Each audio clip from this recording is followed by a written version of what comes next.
The COVID-19 pandemic has had a devastating impact on lives, well-being, and economies in Asia and the Pacific, along with the rest of the world. Since the beginning of the pandemic at the start of 2020, ADB has committed more dollars to help its developing member countries address the impacts of COVID-19 and address vaccination needs, and has mobilized a further $12.5 billion in co-financing from partners. From the earliest stages, ADB offered technical assistance to address Asia and the Pacific's most pressing needs, including medical equipment and supplies, improving laboratories, and training frontline workers. To mitigate the immediate impact of the COVID-19 pandemic, ADB committed $10.2 billion to support governments' counter-cyclical expenditure programs in 26 countries.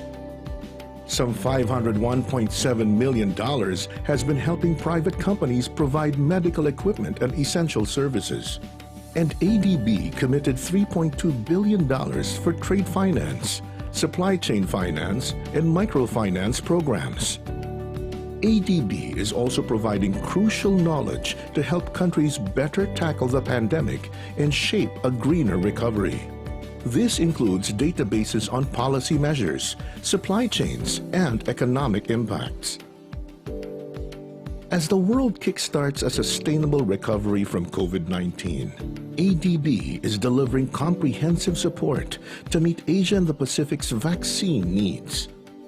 Through a $9 billion Asia-Pacific Vaccine Access Facility, or APVAX, announced in December 2020, ADB is providing funding for vaccine procurement, logistics, and distribution.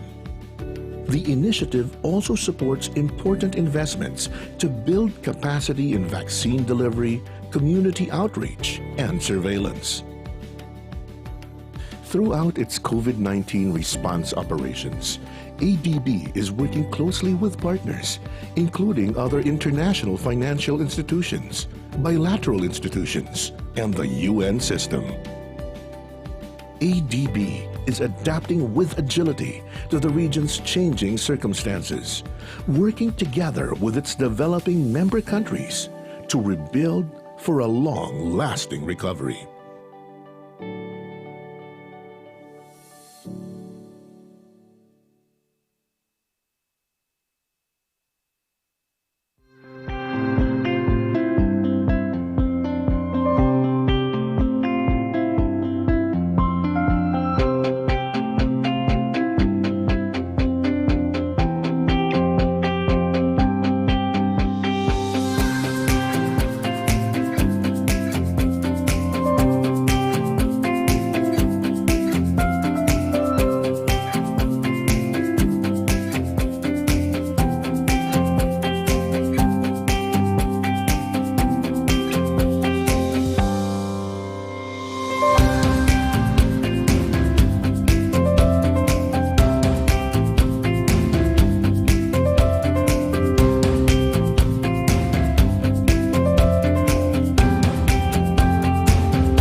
In 2008, an international research organization was founded that would seek to have a positive influence on relationships and policymaking within and between the countries of ASEAN and East Asia. This is AREA, the Economic Research Institute for ASEAN and East Asia. When AREA was first mooted, the thinking was we need a very substantial economic research body. It's very important for an organization like ASEAN to have the backing academically for what it wants to do. And that's why AREA fills in the gap and helps provide the research. It's more about providing the information that's needed for the negotiators or for the political decision makers. We are not a pure academic institution. We must do the more practical policy recommendation. And AREA's role, of course, is also to promote the talking through of sensible policy developments, and it plays a fundamentally important role in that respect. And AREA is now accepted as one of the major research institutes in East Asia as a whole. After its first decade of input into the development of ASEAN, AREA must now be ready to meet the challenges of the future. We believe that issues like sustainable development, like environment, issues like education, humanitarian aspect of it, which we think AREA has the capacity to develop expertise and provide policy recommendation to ASEAN. AREA, hopefully in the not too distant future, will become like the OECDs of our region. AREA will continue to contribute to the community building of ASEAN and East Asia.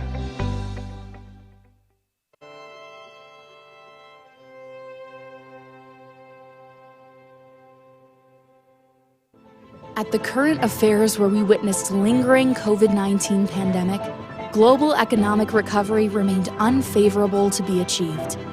Global inequality rise to a level that never seen in the past decade. Mobility restriction policies resulting from COVID-19 prevention measures have disabled many communities to fulfill their daily needs.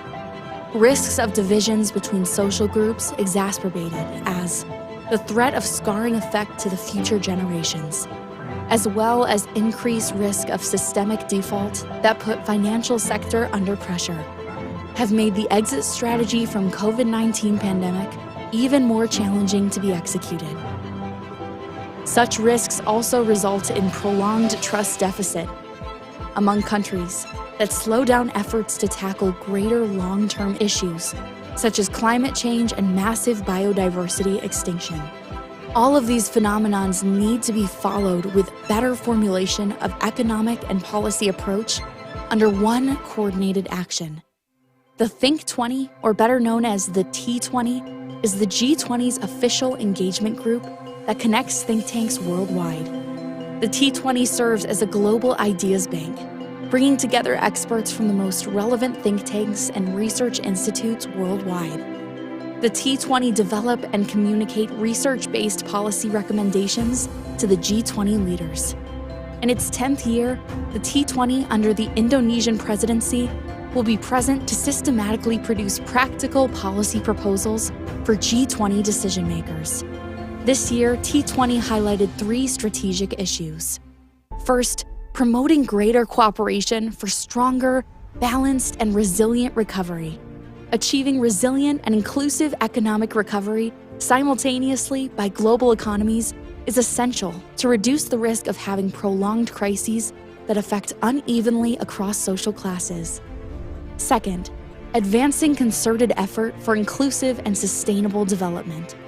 Post-pandemic development in times of changing climates needs to also consider environmental issues, while also inclusive to all communities and aligned with the Sustainable Development Goals. And third, managing digital transformation to utilize technological progress. The unprecedented digital transformation as a result from COVID-19 pandemic should align with innovation that benefits communities worldwide. These strategic issues will be discussed further by think tanks across the world under the coordination of T20 Indonesia's 9 task forces.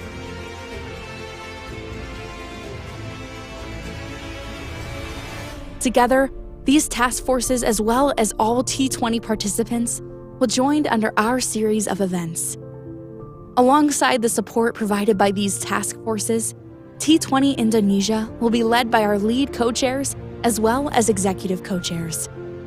The T20 Indonesia, hosted by the Center for Strategic and International Studies and the Institute for Economic and Social Research, University of Indonesia, both are think tanks that play important roles in policy-oriented research. Recover together. Recover stronger.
Good morning to our honorable guests and distinguished audience.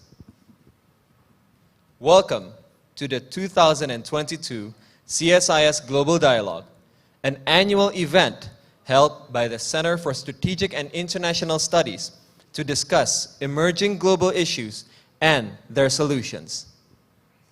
This event is co-organized by the Asian Development Bank, the Economic Research Institute for ASEAN and East Asia, and T20 Indonesia. This year, as a side event of T20 Indonesia, this dialogue takes the theme of G20 Indonesia, Windows for Recovering Together and Stronger. On this honorable occasion, I, Gilang Kembara, and I, Stella Kusumawardhani, will be the hosts for this event. Before we move to the opening remarks, we would like to warmly greet some of our distinguished guests that are present in this room today. Mr. Harichan Silalahi, Chair, Board of Trustees, CSIS Foundation. Mr. Yusuf Wanandi, Vice Chair of the Board of Trustees, CSIS Foundation. Ms. Clara Yuwono, Vice Chair of the Board of Directors, CSIS Foundation. Dr. Jose Rizal Damuri, Executive Director, Center for Strategic and International Studies. And Dr. Medelina Henditio, Deputy Executive Director for Operations, Center for Strategic and International Studies. Ladies and gentlemen, the COVID-19 pandemic has suddenly reset the world. And even after 2 years of the pandemic, recovery remains a struggle. On top of that, many countries also had to endure economic crises and climate extremes simultaneously. All these issues are ever more critical in the year of 2022 as we move to harness the opportunity to recover stronger, especially as various major high-level forums resume working towards achieving global goods. Central to the movement will be the G20, whose presidency this year is held by Indonesia.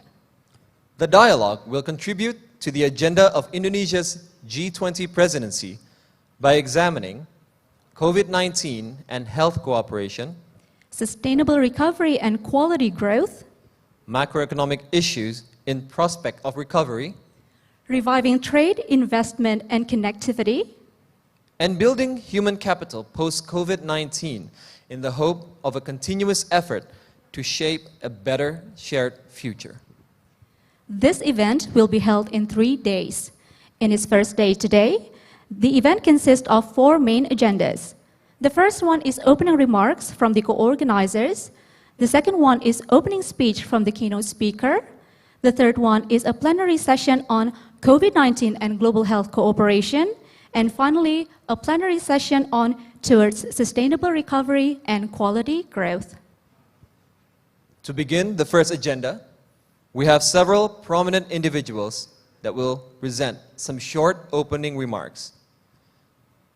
Mr. Ahmed M. Said, Vice President for East Asia and the Pacific of the Asia Development Bank. Mr. Koji Hachiyama, Chief Operating Officer for the Economic Research Institute for ASEAN and East Asia. And Dr. Yose Rizal Damuri, Executive Director of the Center for Strategic and International Studies.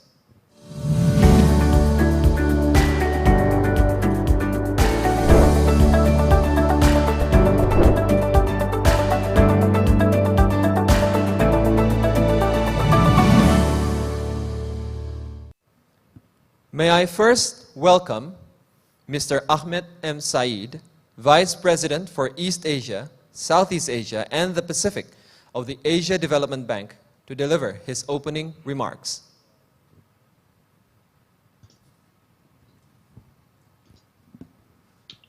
Minister Panjaitan, Mr. Hashiyama, Dr. Damuri, distinguished presenters and panelists, delegates, a pleasant afternoon to you all. It is my honor to deliver opening remarks at the CSIS Global Dialogue 2022 under the theme Windows for Recovering Together and Stronger. I apologize I cannot be with you in person today, but I'm excited to address this forum virtually. John Maynard Keynes warned that many of us are, unwittingly, slaves to the thoughts of a forgotten and defunct economist. The world today confronts a host of unprecedented problems: a continuing pandemic, breakdowns in global governance, and climate change, to name only a few. COVID-19 alone has scaled back years of socioeconomic gains in many countries across the world. The pandemic has impacted every facet of activity. Human losses have been sizable, and the toll on healthcare systems unprecedented. It is the task of eminent bodies like the G20 to ensure that we do not confront next-generation problems with last-generation insights. We must act now to ensure we are ready for tomorrow's challenges. Everywhere we turn, new thinking is needed, and multilateral development banks are, of course, no exception to this. At the Asian Development Bank, we have begun to question conventional thinking and experiment with new solutions on three levels: at the policy level, at the business model level, and at the governance level. Looking at the policy and analytical space first, we must ask ourselves whether traditional and old school tools for economic development are even appropriate, considering how fast technologies develop. For example, system-wide structural transformations driven by fast evolving disruptive technologies must be better understood and integrated as key elements of the climate transition process. Unfortunately, the current macro modeling approaches commonly deployed for climate change are based mostly on conventional equilibrium frameworks focused on policy choices at the margin of optimally efficient systems. Such approaches do not pay sufficient attention to the role of diffusion of disruptive technologies. These could accelerate the pace of decarbonization, nor do they pay attention to the feedback loops between public sector policy choices and innovation and the price curves of such technologies. Driving prices down will bring the goal of decarbonization nearer in the future and will allow for win-win climate outcomes.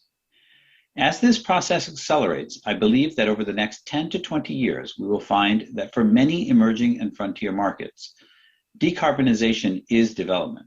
If we design interventions that continue to drive price curves on core renewable decarbonization technologies downwards, there will be enormous opportunities for countries to proactively develop green industry and attract hundreds of billions of dollars in capital flows.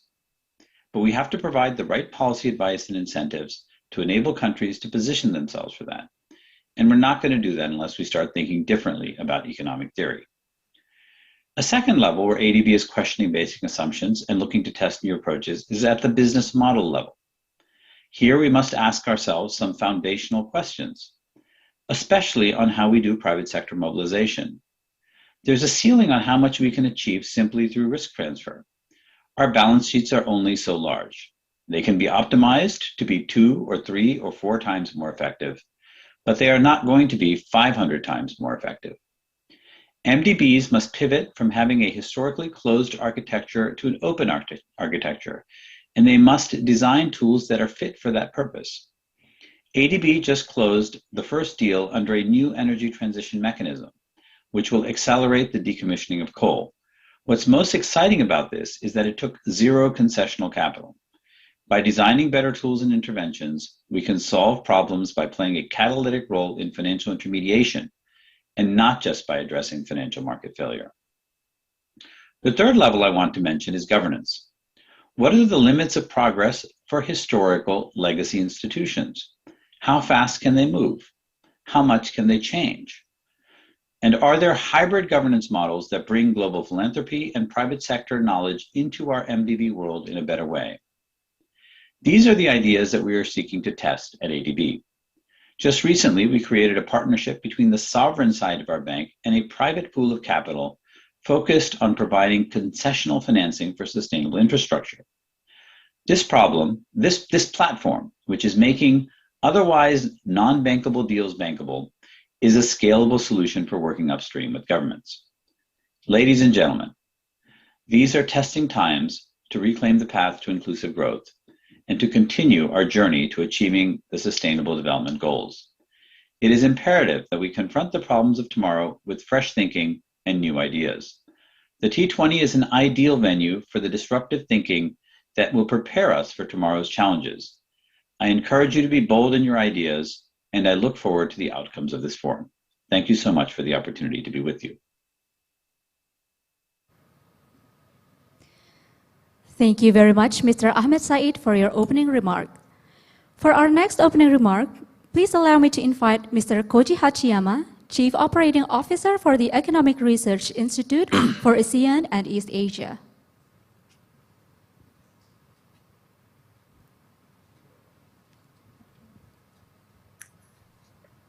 Thank you very much for your introduction.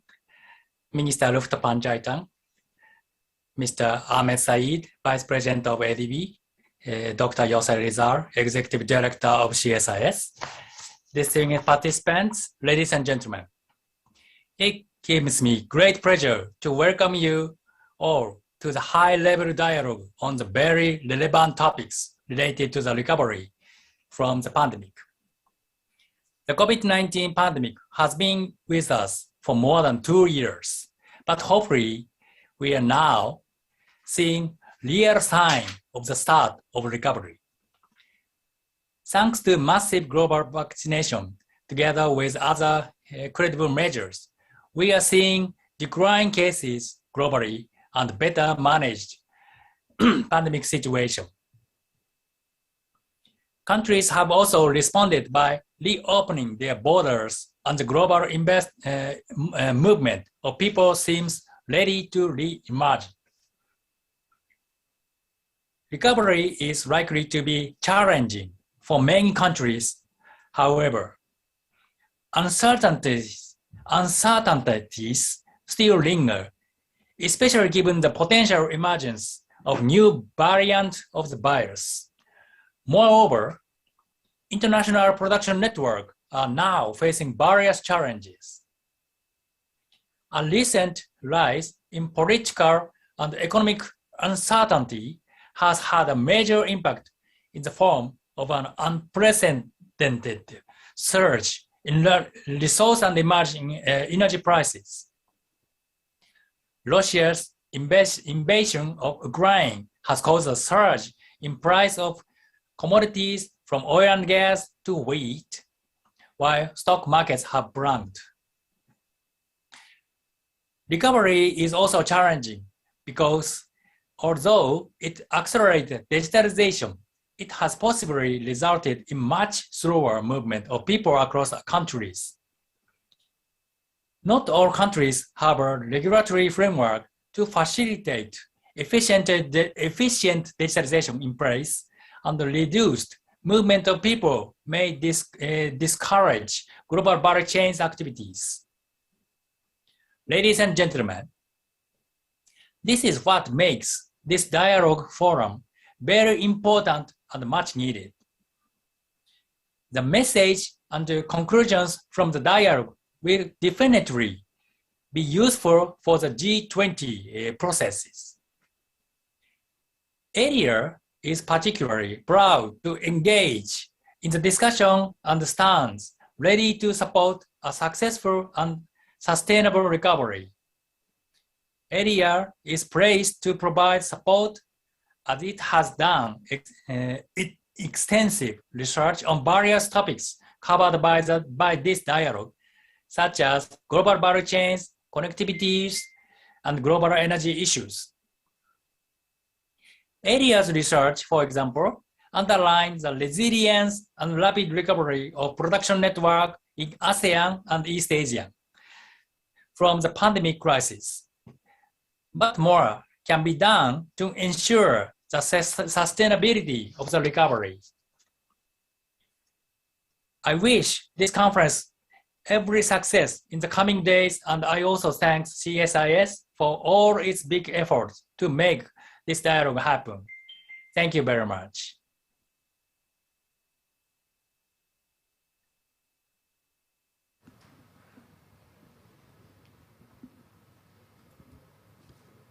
Thank you very much, Mr. Koji Hachiyama, for your remarks. Next, it is my pleasure to welcome Dr. Jose Rizal Damuri, Executive Director for the Center for Strategic and International Studies, to deliver his opening remarks.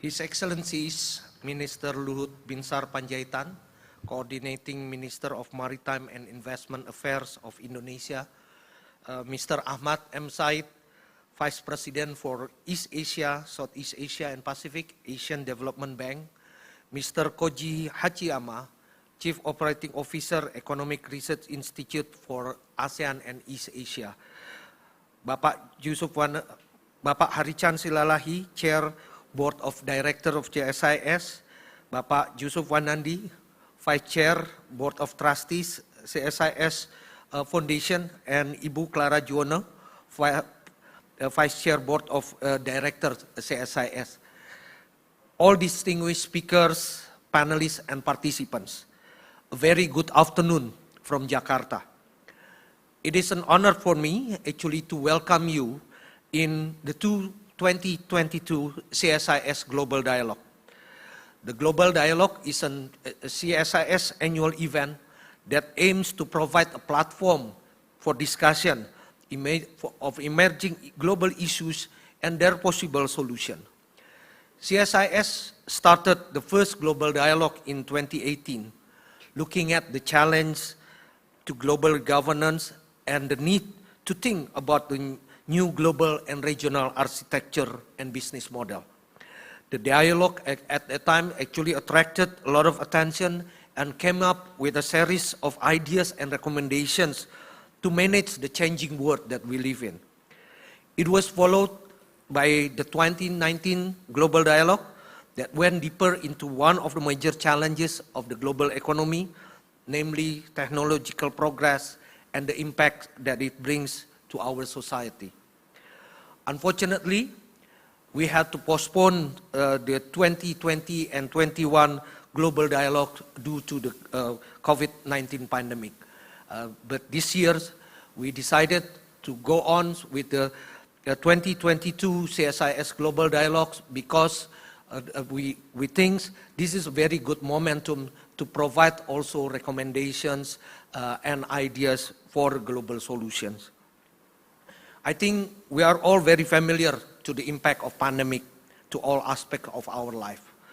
With almost 8% of world population has been exposed to the virus, and it costs also more than 6 million of deaths. It has challenged the fabric of our society and also the effectiveness of public institutions all over the world. It elevated the vulnerability to the level that we have not seen for quite a long time. The poorest and the most disadvantaged groups were hit hardest by the downturn. And the impact, I think, will still be with us even long time after the pandemic is over. After 2.5 years into the pandemic, we still see that we have difficulties in controlling the virus. Possible threat from new variants remain to be high.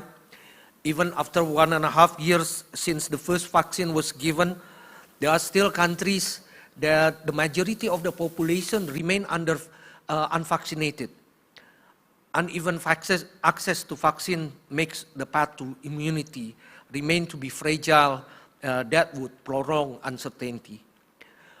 On the economic side, we also see that although many economies recorded positive growth in 2021, the recovery remained uneven and faces many hurdles.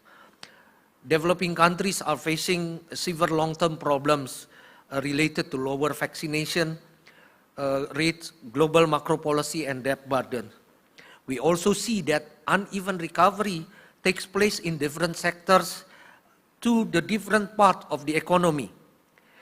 The famous K-shaped recovery that has led to rising inequality, since the informal sectors in many developing countries actually has affected hardly and has yet gained momentum to recover.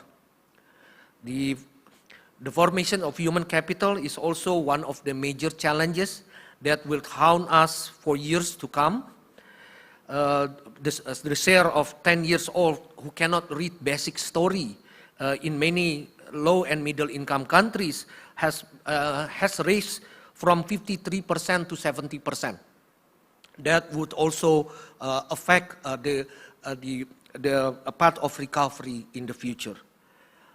We also see supply chain disruptions due to the unbalanced recovery that led to shortages in many places and increasing inflationary pressures. Ladies and gentlemen, on top of that, adding to the layer of complexity is the increasing of geopolitical tensions. Geopolitical issues have been lingering the prospect of global economy since even before the pandemic.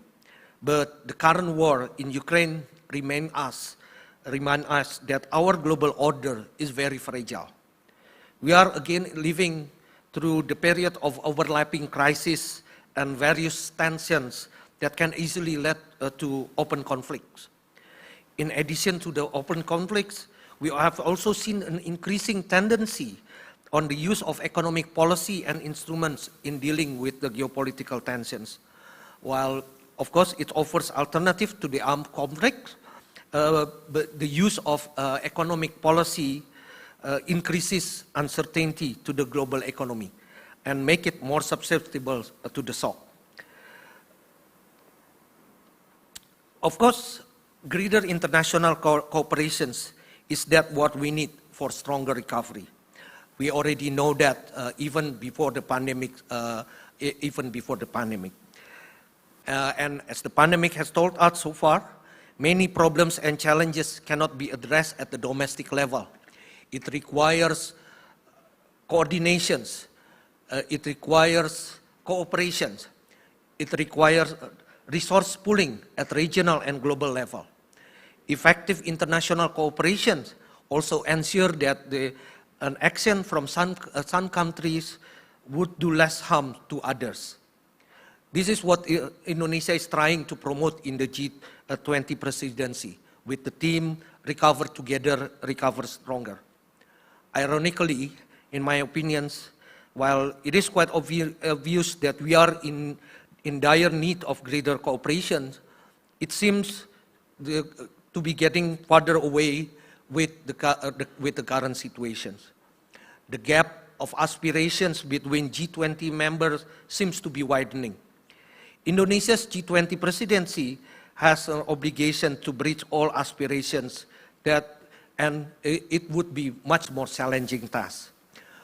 We have to realize that this is not only the task of Indonesia to find ways for greater international cooperation. Cooperation can only be achieved if all parties realize there is a greater good that we need to achieve. And G20 is the most important platforms that we have at the moment for a greater cooperation. Failing to achieve substantial commitments in the G20 would simply prolong the devastating situations that we're having at the moment. Within the next 3 days in our CSIS Global Dialogues, experts, policymakers, representative of international organizations and representative of business from all over the world will discuss the global challenges and try to find ideas and possible recommendations to address the issues. This year, Global Dialogues is held as a part of the Think 20, the G20's official engagement group of think tanks from all over the world. Think 20 serves as an independent ideas bank for the G20 to provide evidence-based and innovative solutions in facing the world's multifaceted problem. The outcome of our discussions in this global dialogue would become a part of Think 20 recommendation and Think 20 communique that would be delivered to the next G20 summit. So on behalf of CSIS as the host of Think 20 Indonesia, together with LPAM FABUI, I would like to say my highest appreciation to ADB and AREA for continuing support to this year's Global Dialogue and also to other T20 activities. I would like to close my remark with my appreciation for your active participation in the forum. I wish this forum will contribute to our understanding on the current global challenges. And I hope you find all sessions in the Global Dialogue productive, informative, and useful. Thank you very much.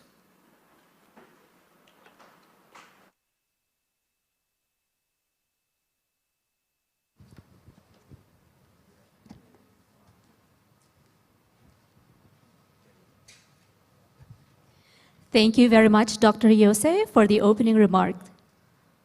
Ladies and gentlemen, we are entering the second agenda, an opening speech from our keynote speaker. Please join me in welcoming His Excellency Mr. Luhut Binsar Panjaitan, Coordinating Minister for Maritime and Investment Affairs, Republic of Indonesia.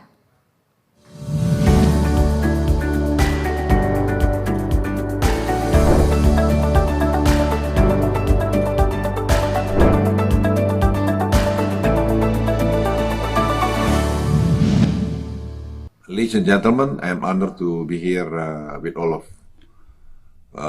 the 2022 CSIS Global Dialogue. I share my view on the challenges that we are facing. I would like to appreciate this opportunity as it's a timely event when we need global dialogue the most.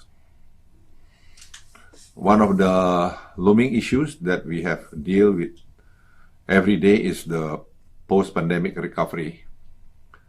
Recovery through global cooperation is sorely needed at the moment.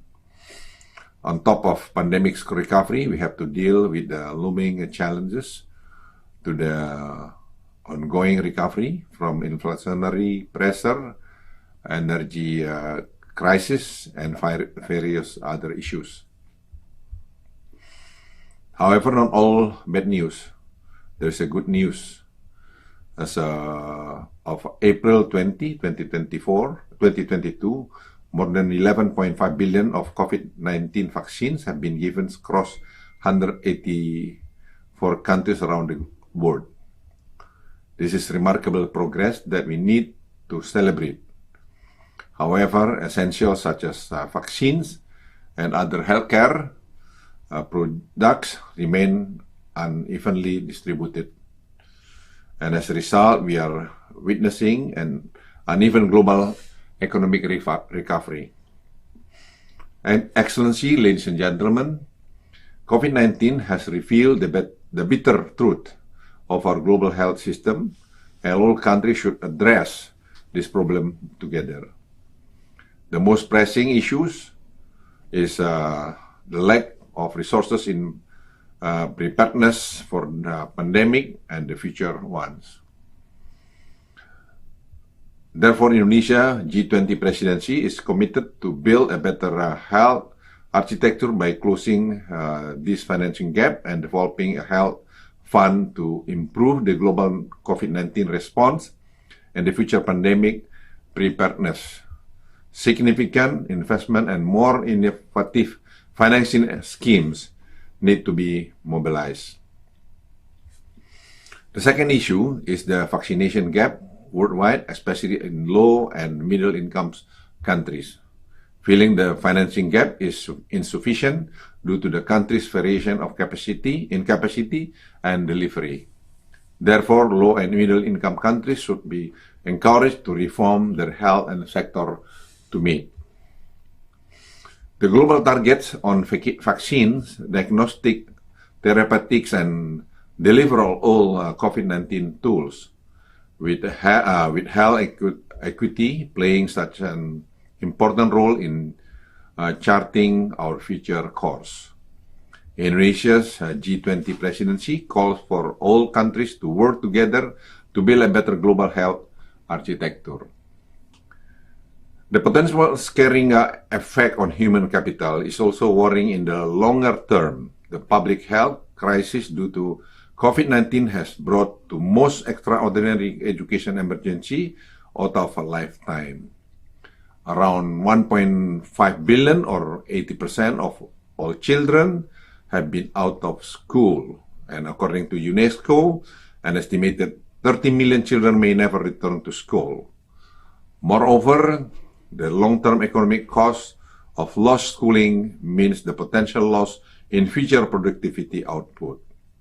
The World Bank now estimates that over the next year, overall education spending in low and middle income countries could be 100 to 150 billion lower than previously planned. Excellency, ladies and gentlemen, COVID-19 pandemic, however damaging is to the global system, should be seen as a unique opportunity for us to recover stronger and better strategically. Technologically, progress that we have seen so far be harnessed so that everyone has equal access to various essentials, be it healthcare, education, or work. During a pandemic, Indonesia has succeeded in adding unicorn startup companies to 9 companies that place digitalization at the core of their business innovation. This trend should be appreciated and so that the investment opportunities are still very open for this sector. However, a few are still left behind. As the world economy, social, and political landscape is changing due to the technologically, nearly 3 billion of the world population still does not have access to the internet, and 96% of them live in developing countries. Micro, small, and medium enterprises also need special attention because they are the most affected by this pandemic. We also need to push for more equitable access and quality of internet infrastructures and a need to increase digital literacy and skill, especially in developing countries. In this respect, Indonesia calls upon all G20 leaders and beyond to accelerate the utilization and improvement of global governance in the digital economy. Is needed to avoid the digital divide and create a more productive, inclusive, and sustainable digital economy. Still, humanity is facing another bigger and deadlier threat. Our planet Earth is facing a climate catastrophe if we do not take action. We know what caused the dire impacts, the burning of fossil fuels in our energy production. And unfortunately, we know the solution, which is to shift away from fossil fuel-based energy production, and we have technology to achieve this.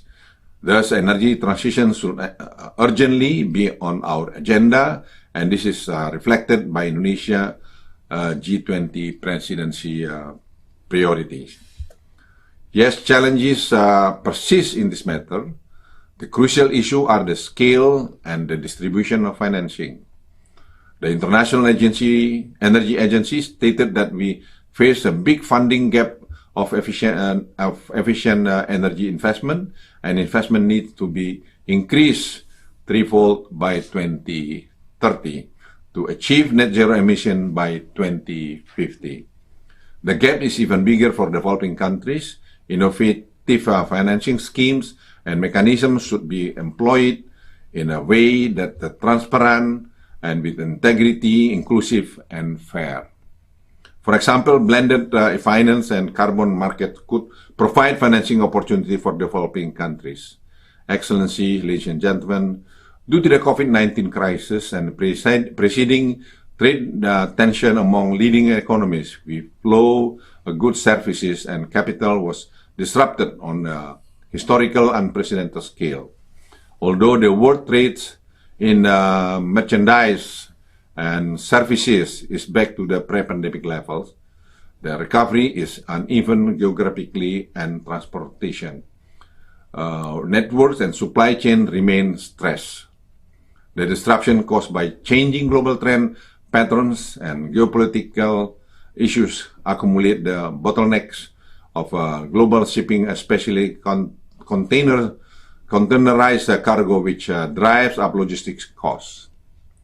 By November 2021, the shipping cost was up by almost 26% in the US, and a yearly basis, the largest price increase since 1988.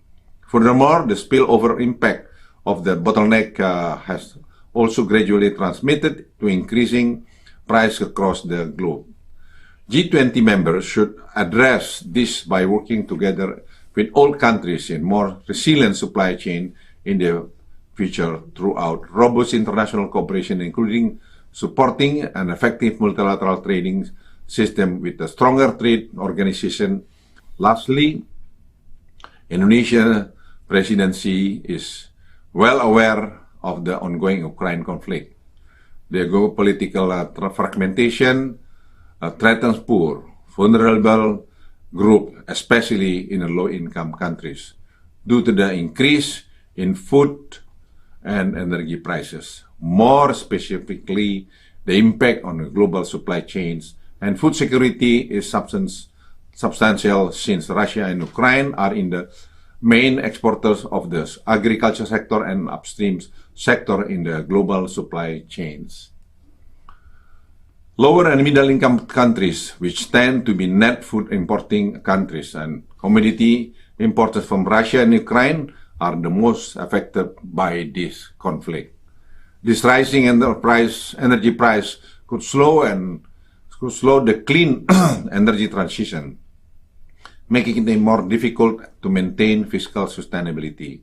The erosion of countries' fiscal space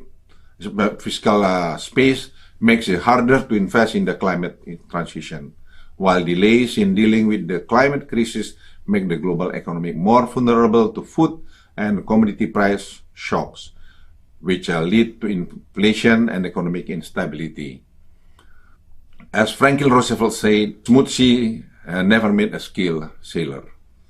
While this turbulence has made the economic recovery agenda in G20 even more crucial, this is also an opportunity for us to be better. The G20 will put this issue on the priority agenda to protect vulnerable population and ensure a smoother economic recovery. Once again, we appreciate this important dialogue today. I wish you all fruitful discussion and look forward to receiving constructive recommendation for all the experts. Thank you very much.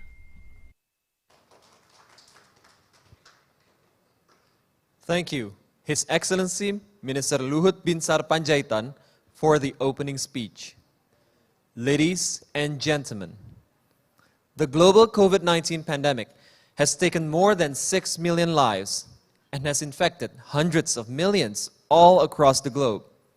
The swift development of COVID-19 vaccines has given humanity a fighting chance to prevail against the disease. However, challenges are still abound when it comes to vaccine equity and distribution. To guide our discussion on the first session of the event, entitled COVID-19 and Global Health Cooperation, will be Professor Tiki Elka Pangestu, visiting professor at Yong Lu Lin School of Medicine, National University of Singapore. Professor Tiki Pangestu is presently visiting professor at the Yong Lu Lin School of Medicine, National University of Singapore. Professor Tiki previously served as the Director for Research Policy and Cooperation at the World Health Organization from 1999 until 2012. He holds a PhD in Immunology, Microbiology from the Australian National University and is a Fellow of the Royal College of Pathologists, the Institute of Biology, and the American Academy of Microbiology. Before we commence, may I remind our audience that we will have a Q&A session at the end of the discussion. For the audience attending here at the venue, please kindly raise your hand and the moderator will invite you to deliver your question. As for our virtual audience, please write your question at the Zoom Q&A box or YouTube comment section. I kindly suggest to keep your questions short and straightforward. Do not forget to inform us of your name, your affiliation, and the speakers whom you would like to address your question, if any. Without further ado, may I please welcome Professor Tiki Pangestu to chair the session. Professor, you have the screen.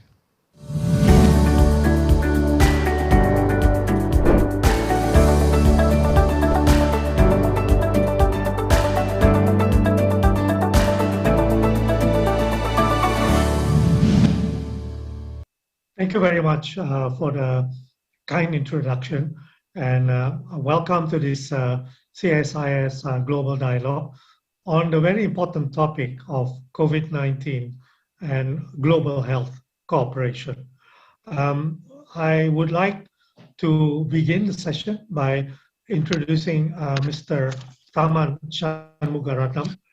He really needs no introduction, but Mr. Shanmugaratnam was a former Deputy Prime Minister in the government of Singapore. He was also previously Minister of Finance as well as Minister of Education. At the moment, he holds the title of Senior Minister, but also Coordinating Minister for Social Policy.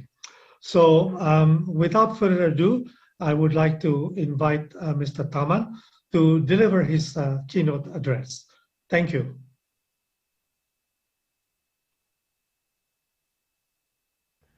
Good afternoon. First of all, let me thank CSIS for inviting me to be part of this very important discussion. I last visited CSIS a long time ago, in fact, almost 30 years ago. I was a central banker then, and I came together with a group of senior civil servants from Singapore to learn from CSIS and to pick up many insights on developments, not just in Indonesia, but regionally. So it's good to be back. It's an important discussion that you have convened, very important discussion. The fact of the matter is that we are in an age of pandemics. COVID will not be the last pandemic we face. In fact, the science and the evidence shows that we are going to be facing recurring pandemics in future at a higher frequency than has been the case. It's already baked into the system. And in the current pandemic, Omicron is not the last variant. When we talk about an endemic pandemic, it's not about some stable state of affairs. It's about recurring waves with new variants. That too is a certainty. So we have a problem, and we have to address it forthrightly, boldly, and with an eye on today and an eye on the future. The T20 discussion is a very important one. It allows us to build consensus outside of the official community, but it also allows the non-official community to be part of the consensus building that the official community has embarked on. And I must say we're making very good progress.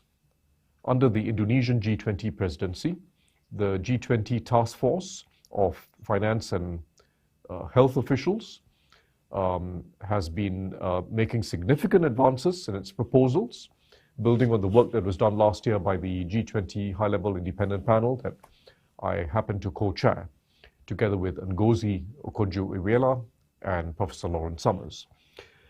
The task force has been doing very good work, and we now need to build consensus to support its fundamental proposals. The real risk we face is that when the worst of COVID passes, the world is going to turn its attention elsewhere. And we are already seeing this risk. Time and again, each time a global health crisis strikes, there's urgent action, there's some panic, and then when it subsides, everyone moves on to something else. And if we keep doing that, we're going to keep getting problems coming our way. We're going to keep getting harsh, large-scale, collective failure each time a pandemic comes. So we really have to avoid it this time. We can't forget the lessons of COVID. We've got to build it into our muscle memory in each society and globally. Fundamentally, we need a paradigm shift in the way we think about international cooperation.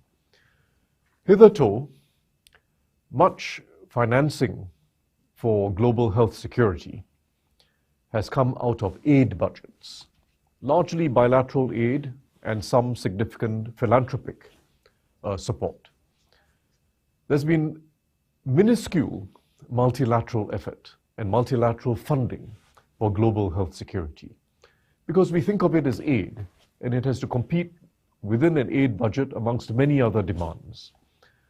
The fundamental shift that's required, the paradigm shift, is in thinking about global health security as an investment, not as aid for other countries, not as aid for lower income countries, but an investment, and an investment in global public goods, which means that we're not just investing to help other countries, we are also investing in each and every country's interests. Call it enlightened self-interest if you will, but this is a classic case of where helping other countries is also in enlightened self-interest. It's a classic global public good, preparing for future pandemics.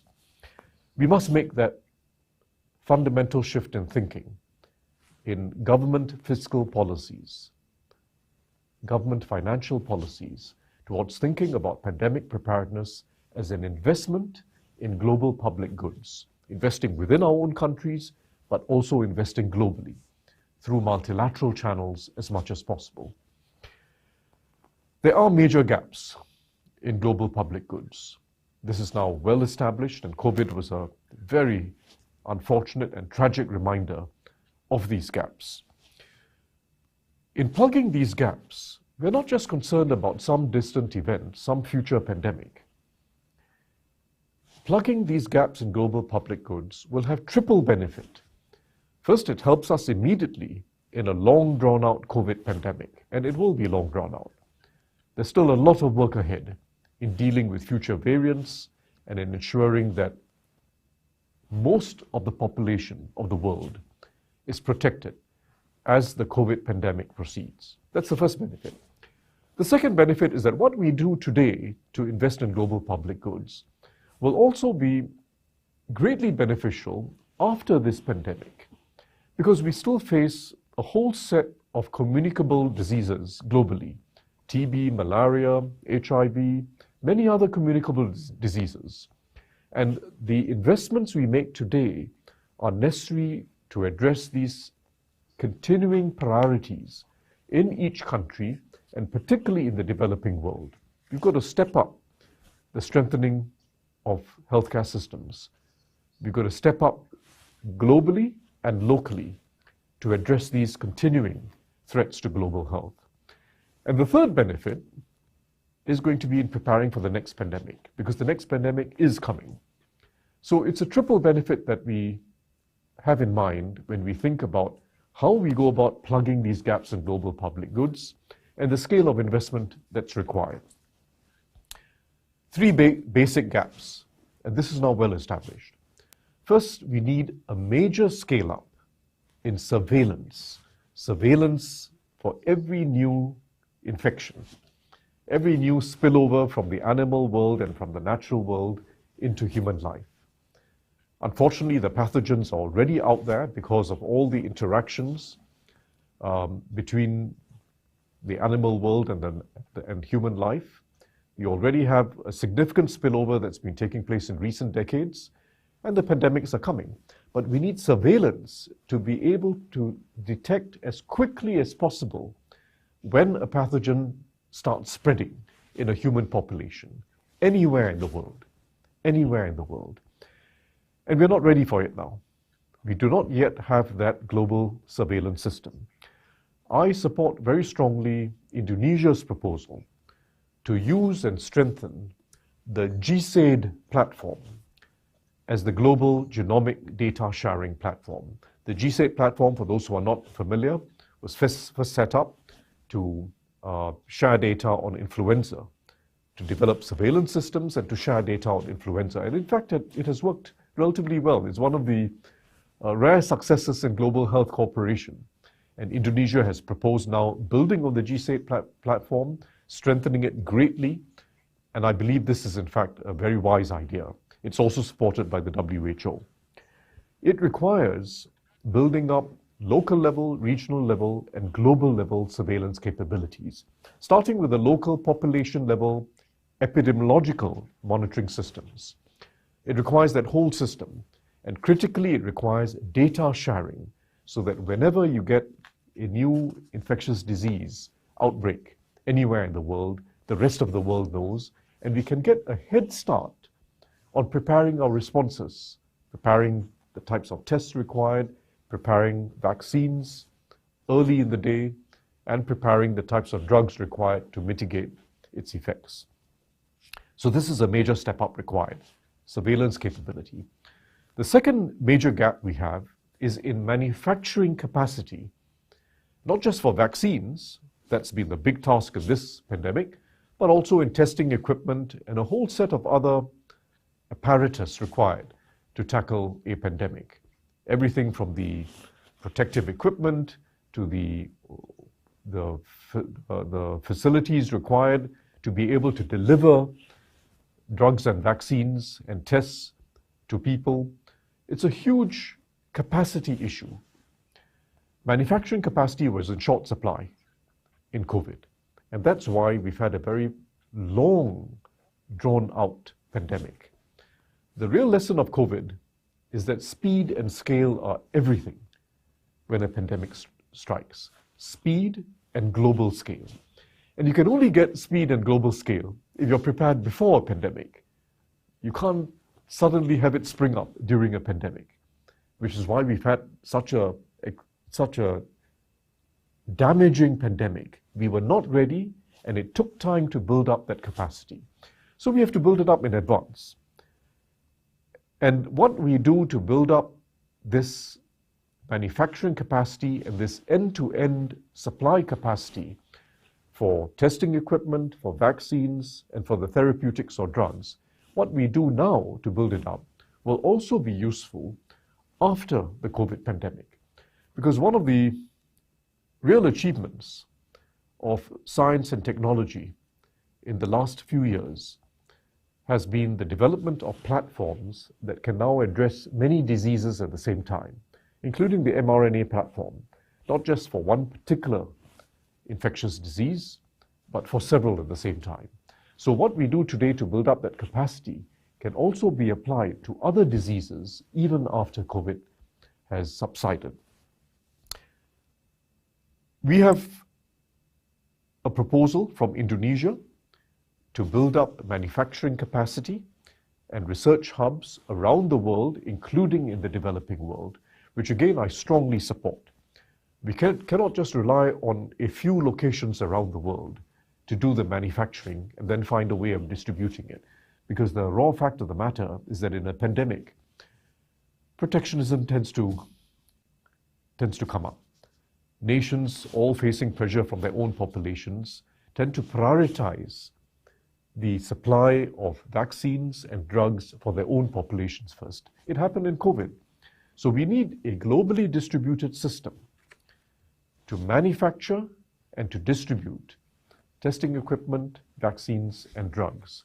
This is critical, and it must also be in the developing world. It requires capabilities to be built up, it requires the workforce to be developed, and it requires global coordination, because you do need regulatory standards, and we do need proper clinical trials to be instituted on a globally distributed basis. So that's the second major gap, manufacturing capacity and that end-to-end supply capacity. Third gap is in national health systems, because every pandemic starts with a small outbreak somewhere. It starts with a localized outbreak, and the national ability to prevent outbreaks, to detect them quickly, and to contain the disease transmission is critical not just for that particular country, it's critical for the world. So we have to invest in that collectively. You can't expect a lower income country to invest in strengthening the national healthcare system, not just for their own purpose, but to help the rest of the world. We have to invest collectively in strengthening national healthcare systems everywhere. And it starts not just in healthcare as in conventionally defined, it starts on the side of healthcare, what's called the One Health approach, which means starting with what happens in agriculture, agricultural practices, starting with stopping deforestation, starting with making sure that we've got safe practices in the animal world and its interaction with the human world. That One Health approach is extremely important. Plus, of course, we've got to strengthen healthcare systems themselves. And that starts especially with building up the healthcare workforce, but it also involves population education and population communication to the population. So these are the major gaps in global public goods that we have to invest in, and we have to do it on a much larger scale than the world has been willing to do previously. And the only way we can do this is if we strengthen multilateralism, not just rely on bilateral initiatives or the good thinking by various philanthropies. We need a stronger multilateral system. That cannot be avoided if we're going to achieve this on the scale that's required. And it means, firstly, strengthening support for the WHO. The WHO, as well as the other global health organizations that have been built up, but the WHO especially, it is greatly underfunded, and it is not predictably funded. Every couple of years, the WHO has to go around with a begging bowl asking for money. It's a ridiculous situation. And the amounts of money required are not even large. We have to invest in a properly funded and predictably funded WHO, and we must empower the WHO to be able to do its job for the world. And that means being able to implement the international health regulations, which ensure that every country is playing its part in building up the core capacities required to prevent and prepare for a pandemic. So we cannot ignore the WHO because there's no solution for future preparedness that does not involve a stronger WHO. Secondly, fundamentally too, we have to repurpose the international financial institutions, the World Bank and IMF, and the other multilateral development banks. They evolved in a different time. Today's biggest challenge facing each developing country and the global community is a twin challenge of the climate crisis and the pandemic security crisis. This twin challenge is going to be with us for decades, and we must use the international financial institutions to help countries address this challenge, to invest in public goods locally and to invest in global public goods. And it means putting pandemic preparedness and climate change at the core of the mandates of the World Bank especially, the IMF, and the other MDBs. This is absolutely critical, and it is achievable. It means that the global community, which comprises the shareholders in the World Bank and the other MDBs and the IMF, must be willing to put up the capital and make their contributions in time so as to ensure that these institutions can then leverage on private resources and can also help to catalyze domestic resources by countries' own revenue mobilization efforts. They are valuable institutions, the IFIs, the international financial institutions, because they help to multiply resources. We have to repurpose them for investing in global public goods. That's the second multilateral challenge. Thirdly, we also need a new multilateral funding mechanism for global health security, in particular for pandemic preparedness.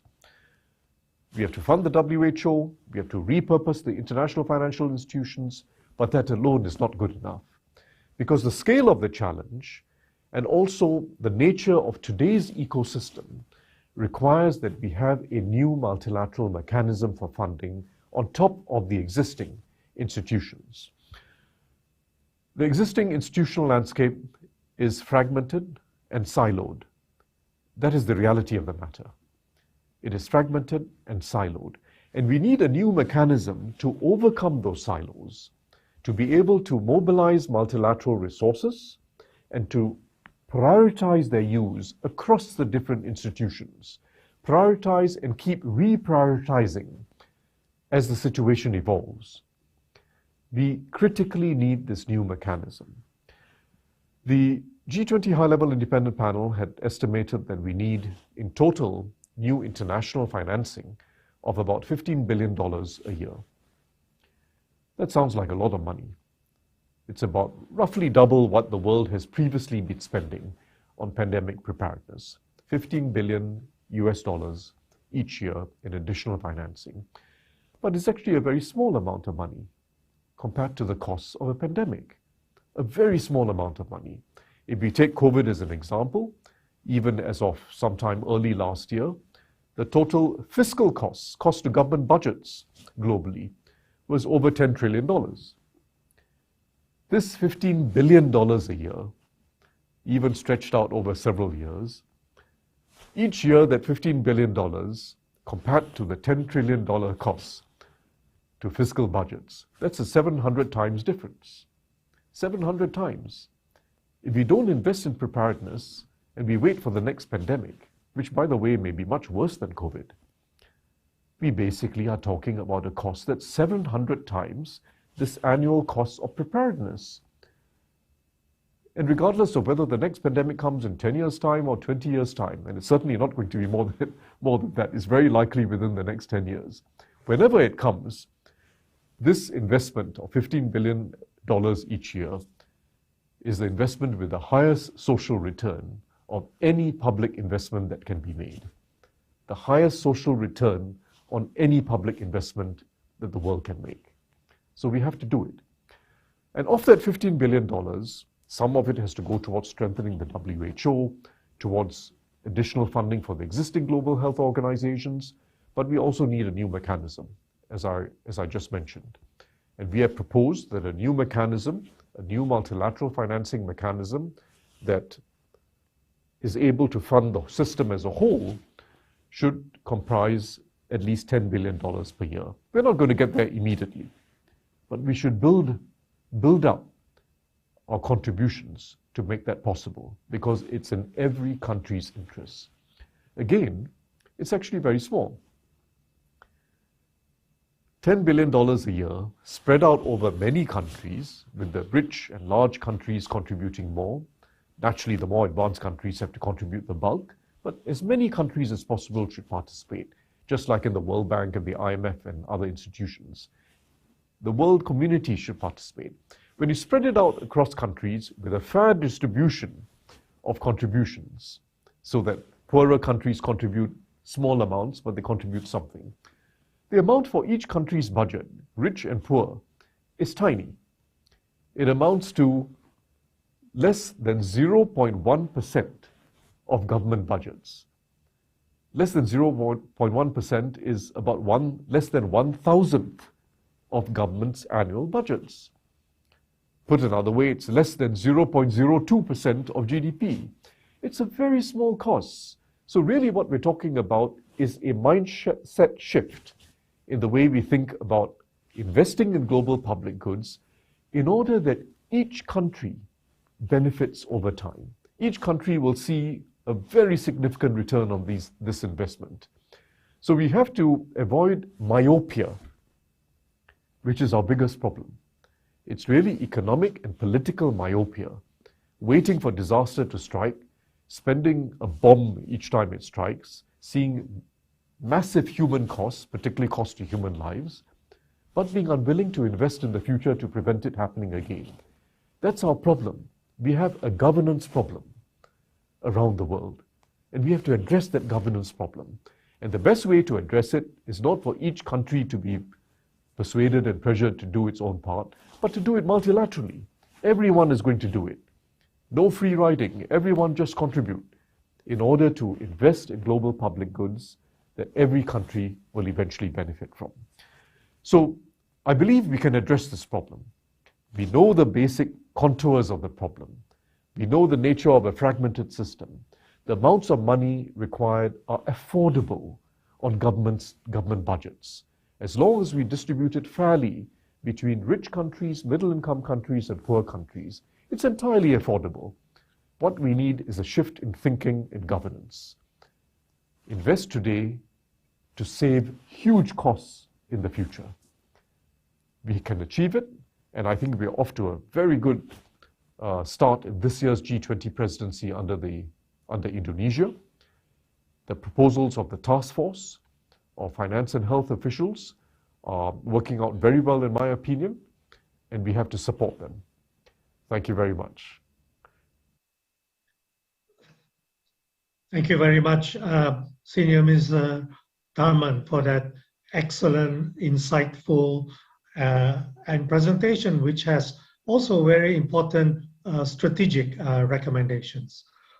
We now move on to the part of the session where we would like to invite our three panelists to give their own reflections on some of the key questions that have been posed by the organizers.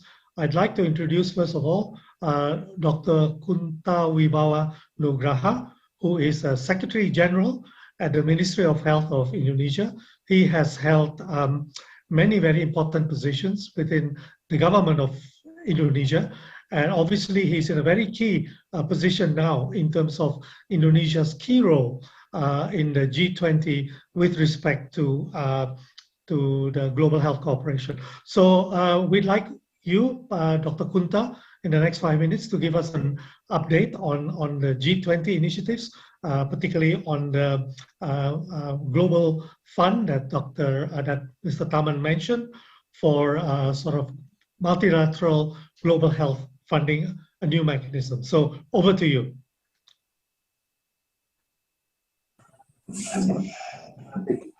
Thank you, Prof. Tiki. Good afternoon, ladies and gentlemen. Before we already hear from Mr. His Excellency Tharman, it's very clear and very important message about how we need to have a global fund in this situation. So I want to update the Indonesian agenda that contributes to recovery in post-pandemic, especially when we have become a G20 presidency in 2022.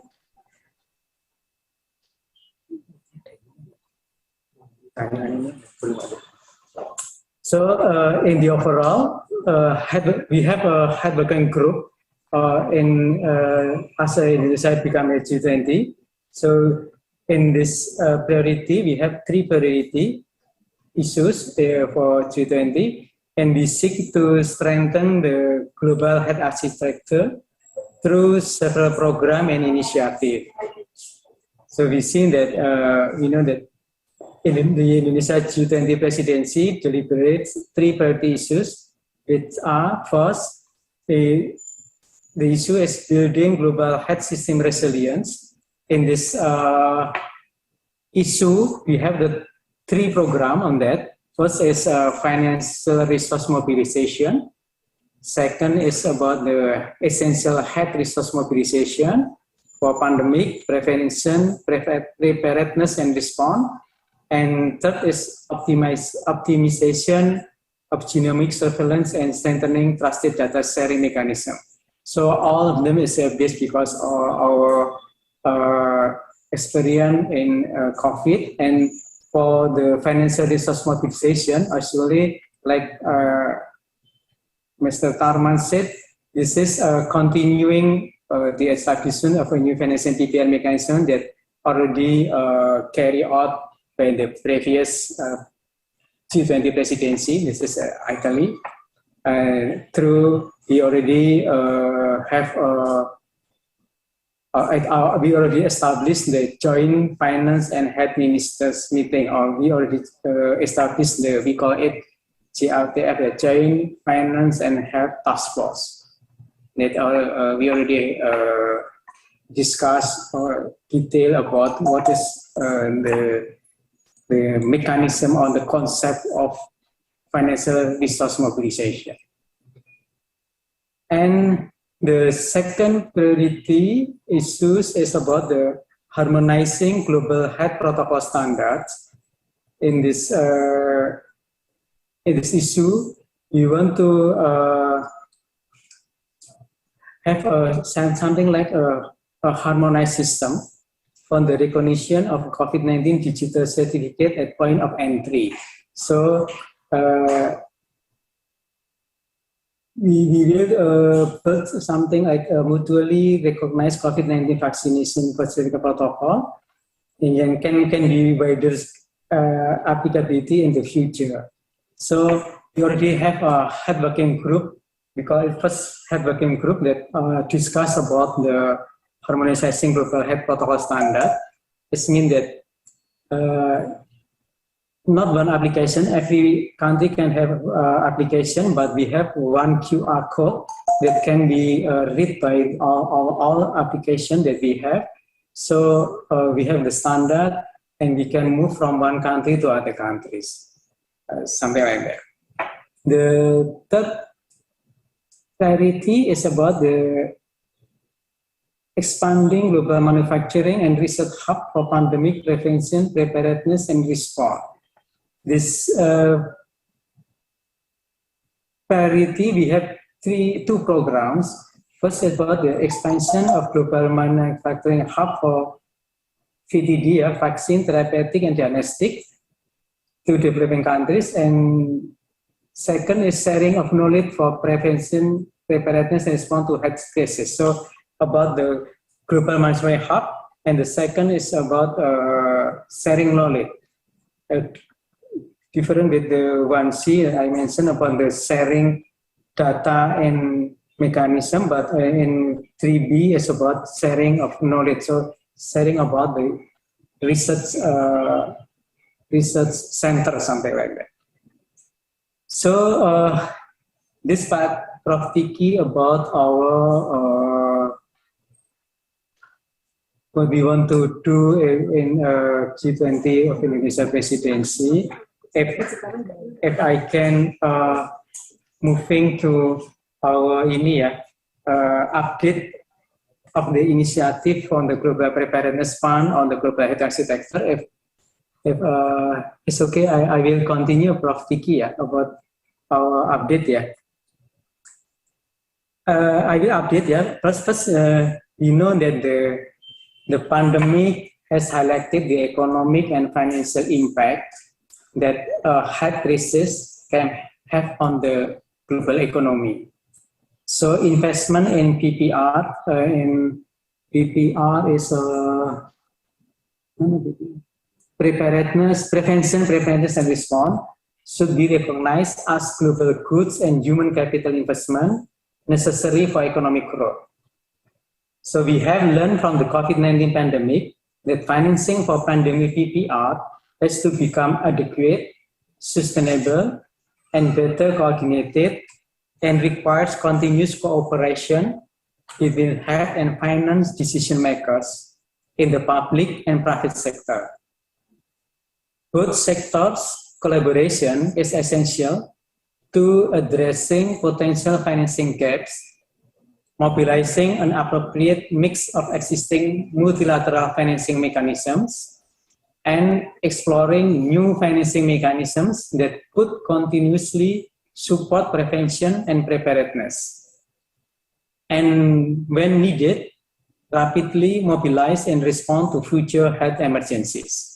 So we need to difference between wartime and peacetime.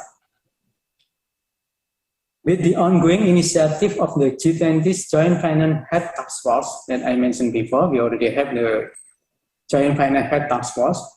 The head sector will complement the discussion and seek to explore options on how to prioritize the component of pandemic PPR that needs to be funded and to determine the criteria of the beneficiary of the fund that can strengthen the effort to prevent, detect, and respond to future health emergencies with cross-border potential within the framework of the IXR 2005.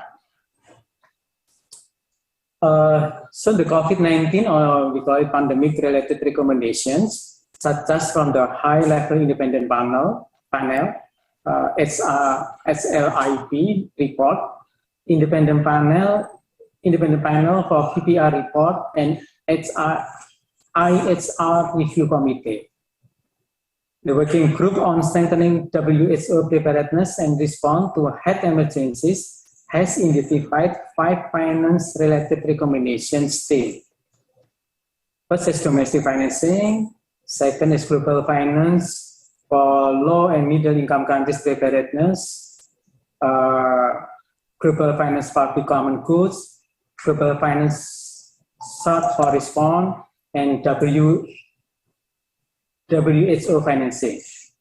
As the identifiable PPR finance-related issues that need to be addressed. So we have identified 5 finance-related recommendations that already we discussed deeply in the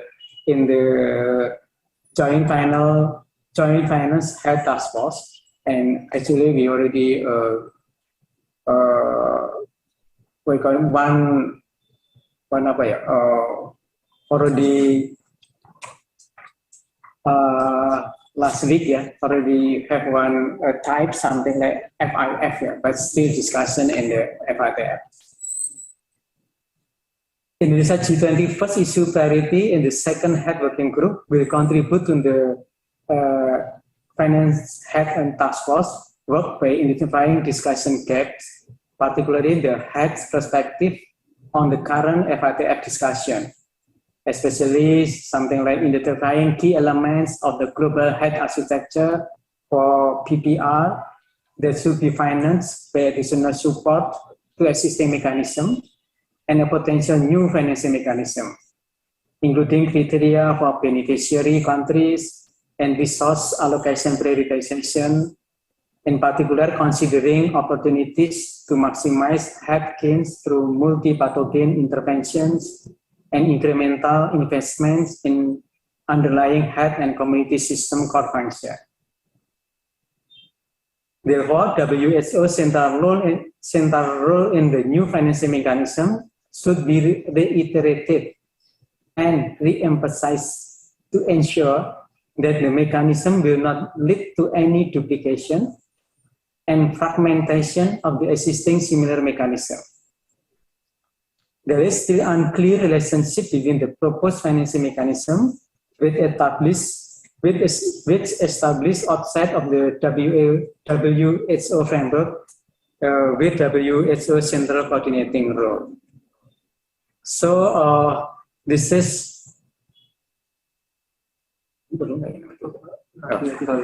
so I think this is our update, Prof. Kiki, about our agenda in G20 in the global health architecture and our update in the initiative for global preparedness fund, or we call it global health architecture, in pooling fund and the countermeasures countermeasures mobilization. Over to you, Pak Kiki. Ya, terima kasih Pak Kunta for that great update, and I'm glad you emphasized what His Excellency Taman mentioned in terms of the importance of health system, local manufacturing capacity, and of course, Indonesia's leadership in the global financing fund for global public goods. It's my pleasure next to introduce my old friend, Pak Chandra Aditama. I've known Pak Chandra for a long time. He was a colleague of mine when he was Director of Infectious Disease at the WHO Regional Office in Sero in Delhi. He was also Director of the CDC and the Health Research Division in the Indonesian Ministry of Health. And he's currently expert staff to the President's Advisory Council. So, Pak Chandra, very nice to see you again. I invite you to give you some remarks on this very important question that Minister Taman mentioned, which is, of course, protectionism and the big issue of vaccine equity. So over to you, Pak Chandra. Thank you, Pak Kipang. So again, also very nice to contact with you, even though virtually. Hopefully I can come to Singapore sometimes. Sure. It is open already. So my task is basically talking about this vaccine equity. We all know that for the health of everyone, we need really equitable access to COVID vaccination. And as of several days ago, we have 11.5 million doses already administered globally and 11.6 million administered daily. So it looks like a big number, but if you can see the map here, there are countries or area with a very dark green, some are lighter green, or very light green, or even yellow.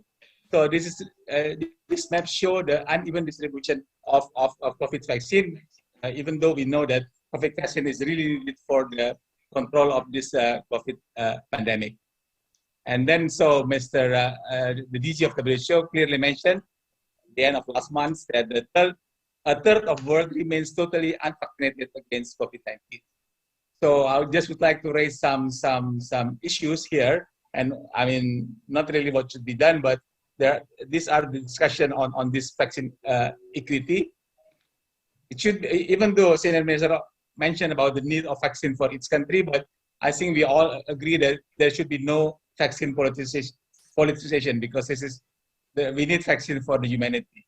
So in that regard, we need a world leader commitment, maybe G20 as one of them, as already mentioned by Pak Kunta, and then a real international collaboration in this regard.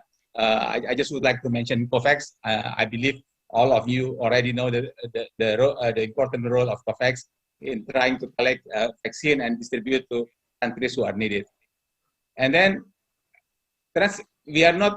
what we need is not only distributing the vaccine itself, but also transfer technology, as already mentioned, I think by Senior Minister as well as Pak Kunta, regarding research and development should not be in only in some countries, but if we can transfer technologies, so developing country can also have their own way to access the vaccine. Yeah, the other aspect of research and development, we all know that as it is also mentioned by Senior Minister, that Omicron will not be the last variant. Be some other variant will come, and it might be another research and development in the field of vaccine. I would like again to stress that no one is safe until everyone is safe, as everybody already know. And if we want to end the COVID emergency situation in 2020, so WHO last month gave 3 scenarios, and it is all related with the vaccine. The base case is like what happened now. The virus continues to evolve, but the severity is significantly reduced over time. There might be some spike, so it might require periodic boosting, at least for high priority population, maybe elderly, etc. This is the base case. But the best case, of course, if the future variants is significantly less severe, so there will be no need of periodic boosting. So this is what we hope it would be happening. But we have to alert also for the worst scenario, which more virulent and highly transmissible variant arise which vaccine are less effective, and also immunity wanes rapidly. So in this regard, in this worst scenario, it requires a significant alteration of the current vaccine, and maybe full deployment and broader boosting are needed. WHO mentioned things to be done. I don't want to go into detail, but we all know vaccination and public health measure, clinical care and resilient health system, research and development, surveillance, and as well as response and coordination. So for the future pandemic, we also already informed that there is a discussion to draft and negotiate a convention or an agreement or other international instrument under the constitution of WHO for preparing for the next pandemic, something like that. And it should be, the outcome should be under consideration by the World Assembly 2 years from now. And these are the 8 recommendations from the independent panel of COVID-19. Some are already discussed, that we have to elevate the leadership of the global health up to the highest level. And then we have to strengthen the WHO. We have to invest in preparedness in all levels. Surveillance is very important, and pre-negotiated upfront for tools and supplies to be able to overcome this, the critical situation is also important. And these are very much discussed by Pak Tunta and Senior Minister on financial aspect. And in the country, it should be a highest level national coordinator and pandemic preparedness response. So my last slide, beside, sorry, this is in Indonesian language, but beside talking about global health structure or multilateralism or financial importance, I just would like to raise some real practical public health issue. One, to be able to tackle the pandemic, so the emergency program should be centralized globally as well as in the country. Healthy lifestyle should be continued. The importance of promotive and preventive in line with curative and rehabilitative. And community ownership is the key of success of all health program, and the importance of universal health coverage. And if we treat people, if we treat community, if we taking care of community, so it should be people-centered or patient-centered. And now technology, industry 4.0 and 5.0 or even 6.0 is there. So health sector should be in line with this one. I just would like to raise the target of health and well-being about 8 years from now, whether we could achieve it or not. And then one health already mentioned by Excellency Senior Minister. And again, I would like to raise the importance of climate change and impact to health. Thank you, Pak Niki. Thank you very much, Pak Chandra, for that wonderful presentation on equity. So let us hope that the base case scenario will move to the best case scenario. At the same time, we need to be, as SM Taman mentioned, we must be prepared for the possibility of a worst case scenario. I think that's a very nice lead up to our third panelist, Dr. Petro Blanche, who is the Managing Director of African Biologics in Cape Town in South Africa. I think it's very timely because the 3 previous speakers have highlighted the importance of ramping up manufacturing technology, the importance of R&D, the importance of science. And I think Dr. Blanche is really has a tremendous amount of experience because he played a key role in the design and implementation of South Africa's biotechnology strategy. And she is actually involved in the global messenger RNA technology vaccine platform under the COVAX initiative. So, we would like to hear from you about, what your views are on what are the challenges in terms of exactly this challenge of manufacturing capacity, of self-sufficiency, of the importance of public-private partnerships. So over to you, Petro. Very much. Thank you very much to CSIS Global Dialogue for inviting me. I am sorry I cannot be in Jakarta this afternoon, but I also want to tender my apologies for the background noise. I'm in transit in Frankfurt in the airport, but it's a great pleasure to participate in this dialogue.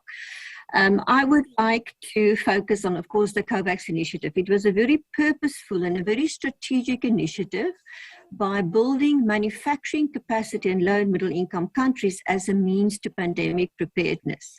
And there are certain key success factors that will drive the outcome of such an initiative.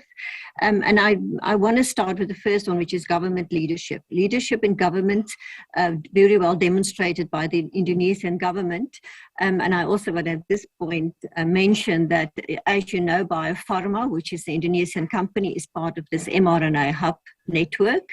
We have already received biopharma specialists and scientists in South Africa, in Cape Town, a month ago for training and starting to transfer technology. So I want to talk a little bit about the importance of technology transfer.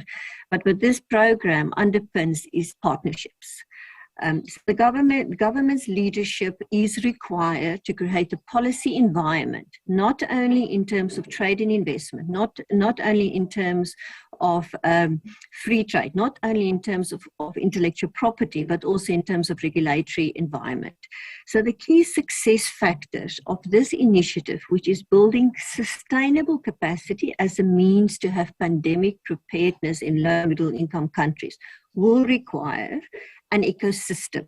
It will require the development of skills. It will require an environment where regulatory systems have sufficient maturity levels to support a fully integrated vaccine industry. It will require public, private, and university partnerships. It will require research and development, which will enable low and middle income countries to do vaccine innovation.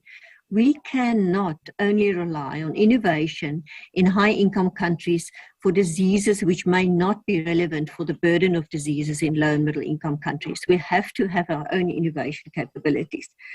Trade and investment. There was an earlier comment made by Minister Tarman in terms of what does it cost to have pandemic preparedness versus what does it cost to manage a pandemic, and that we have to look at creating pandemic preparedness as an investment. And if we even treat donor and grant funding as investments, we will seek to have a return on that investment and have some measurable and tangible impacts. The very important component of direct foreign investment in the capacity building in these countries. Now, currently, the mRNA hub is one of the many projects. It's not the only one, and it's not the only platform that would be sufficient to transfer technology. The important point is that we must treat this as a business imperative. We have to ensure that these initiatives and the capacity we build is sustainable.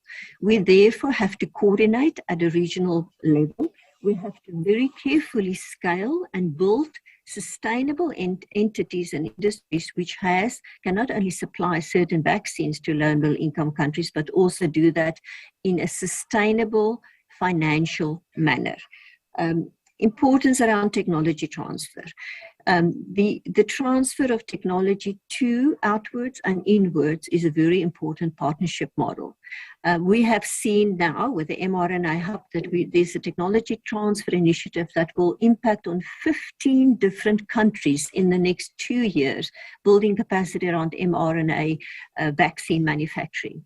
And that manufacturing platform is not only a vaccine platform, it can be applied to therapeutics and other applications for mRNA. I want to make a comment around, an earlier comment around pandemic preparedness versus manufacturing capacity. If we successfully integrate those to be one initiative, we will be able to build financial sustainability. I've been very impressed with the earlier speakers covering all aspects and all important aspects of creating an ecosystem that is workable. A comment on pandemic surveillance. I do believe that is very appropriate that low and middle income countries invest in pandemic preparedness, but that we also combine that with the ability to do sequencing. If we look at an mRNA platform, if we have early and fast sequencing of the pathogens that may be create potential pandemics, we can utilize those sequences in a process to rapidly produce vaccines. I am looking forward to work with the many parties and many players in low and middle income countries over the next 5 years to build this capacity, not only for COVID-19, but for a pipeline of vaccines which is relevant for the burden of disease in these countries where we all live and what we want to produce. So thank you very much, Prof. Tiki. Thank you very much, Petro, for those important insights. I like your point, particularly about the importance of government leadership, and it's, I think, all about political will, political commitment, backed by, of course, by resources, commitment to support the Global Fund, as well as what you mentioned about supporting local industries such as biopharma in Indonesia. Okay, so I'm very much aware of the time that we have, and I have been warned to make sure that we finish in time. So I believe that the three panelists, thank you very much for your contributions, have really addressed the questions that the organizers have asked them to address. So what I'm going to do now is actually, in the remaining 20 minutes or so that we have, is to actually invite participation from the audience. If, as mentioned before, if anyone has any questions, please post them. The organizers will try to curate them, and I will try to then address those questions to the panelists. Okay, so let me begin here. There's actually a question that was addressed to Minister Taman, but since he's not with us live, I'm going to turn this question around to the panelists and get each of you to give just your own reflection on this, I think, very strategic and very important question. And this is the question: what are the specific next steps that need to happen alongside and after the Indonesian G20 meeting? Okay, I think obviously referring to the G20 that will happen in Bali in November, in order to actually realize the new multilateral funding mechanism of $15 billion. Okay, so once again, what are the specific next steps that need to happen alongside and after the G20 in November to actually realize the new multilateral funding mechanism? Obviously, a very central question in terms of future preparedness. So, Pak Kunta, I'm sorry, can I start with you to see what are your views? You know, what are the specific next steps that need to happen? Okay, thanks, Pak Tiki. Actually, I already mentioned before, yeah. Actually, we have a meeting last week actually, yeah, in Washington DC during the IMF and World Bank spring meeting. I think it was spring meeting. In this meeting, they already have agreement that this fund is the mechanism of fund is FIF. FIF is Financial Intermediaries Funds under the World Bank. And after that, we need to discuss further in G20, especially in June. We have a head working group, in the second head working group, and we have the financial and head ministerial meeting to discuss detail about what is called the FIF. So, like I mentioned, that in the first issue, that our head working group, second head working group issue, we want to contribute on the financial head task force work by identifying discussion gaps. Yeah, particularly the head perspective on the current FIF discussion. Like I mentioned about identifying key elements of the global health architecture for PPR, and that should be financed, and a potential new financing mechanism, including criteria for beneficiary countries, resource allocation prioritization, and particularly considering opportunities to maximize head gain through multi-pathogen intervention and incremental investment in underlying health and community system core function. So in this meeting, we need to discuss with WHO too about this. We want to what is called, it's been that WHO still in the central role in this case. We want, even though this is a new pandemic mechanism, but the WHO still the central role. So we need to reiterate and re-emphasize to ensure that the mechanism will not lead to any duplication and fragmentation. So considering that how we need to if we can ensuring that the healthcare access for all, yeah. So considering that PPR capacities at local and national level, they play a critical role in preventing, detecting, and responding to disease outbreak.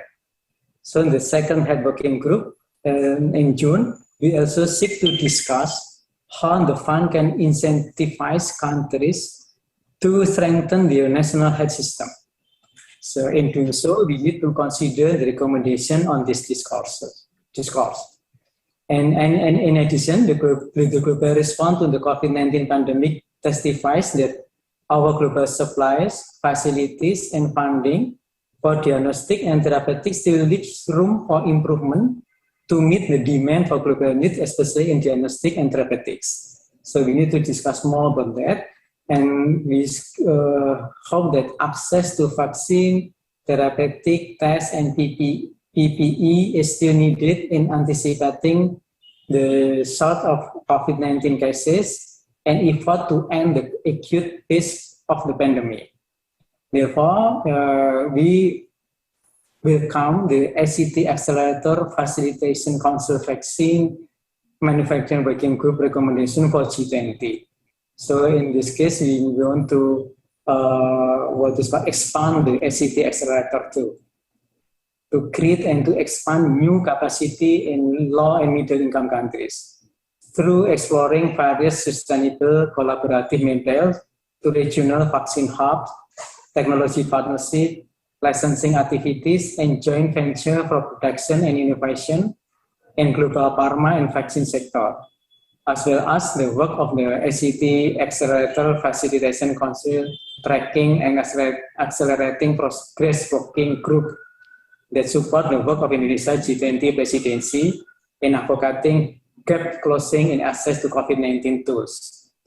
And in Indonesia G20 head working group, both at working group level as well as at higher political forum, such as the participation of the working group during the last joint pandemic head task force meeting and the first head working group meeting, we continue to strive to be part of the manufacturing hub of vaccine, therapeutic, and diagnostic in the regional for the next pandemic prevention, preparedness, and response.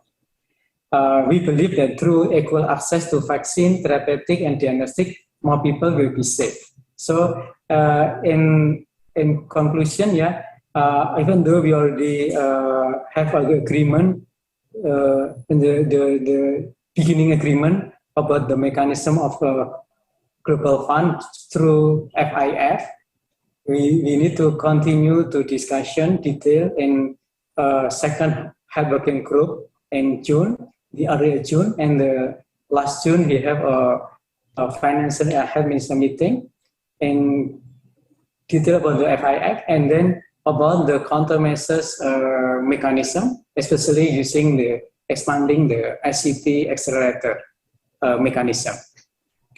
And for the what is called for the sharing data and information, I think we discussing about the KISET platform, KISET Plus platform, expanding the KISET platform. This is from me, Pak Tiki. Thank you, Pak Kunta, for identifying those specific next steps about identifying gaps and challenges, importance of collaboration, and obviously the details are going to be very important moving ahead to the G20 in November. Chandra, what are your thoughts on what are the specific next steps that are needed to happen? Yeah, from me, I just raised three issues, Pak Tiki and distinguished colleagues, ladies and gentlemen. The first issue is regarding the concept of health. I just make some illustration. You know, before COVID, it is very difficult for Indonesian, I believe in Singapore and other countries as well, to get health issue on the front page of newspaper. Usually health issue are on the third page or fourth page or even, but not in the front page. But now in COVID, every day, all newspaper globally, they talk about health on their front page. So everybody now realize that health is important.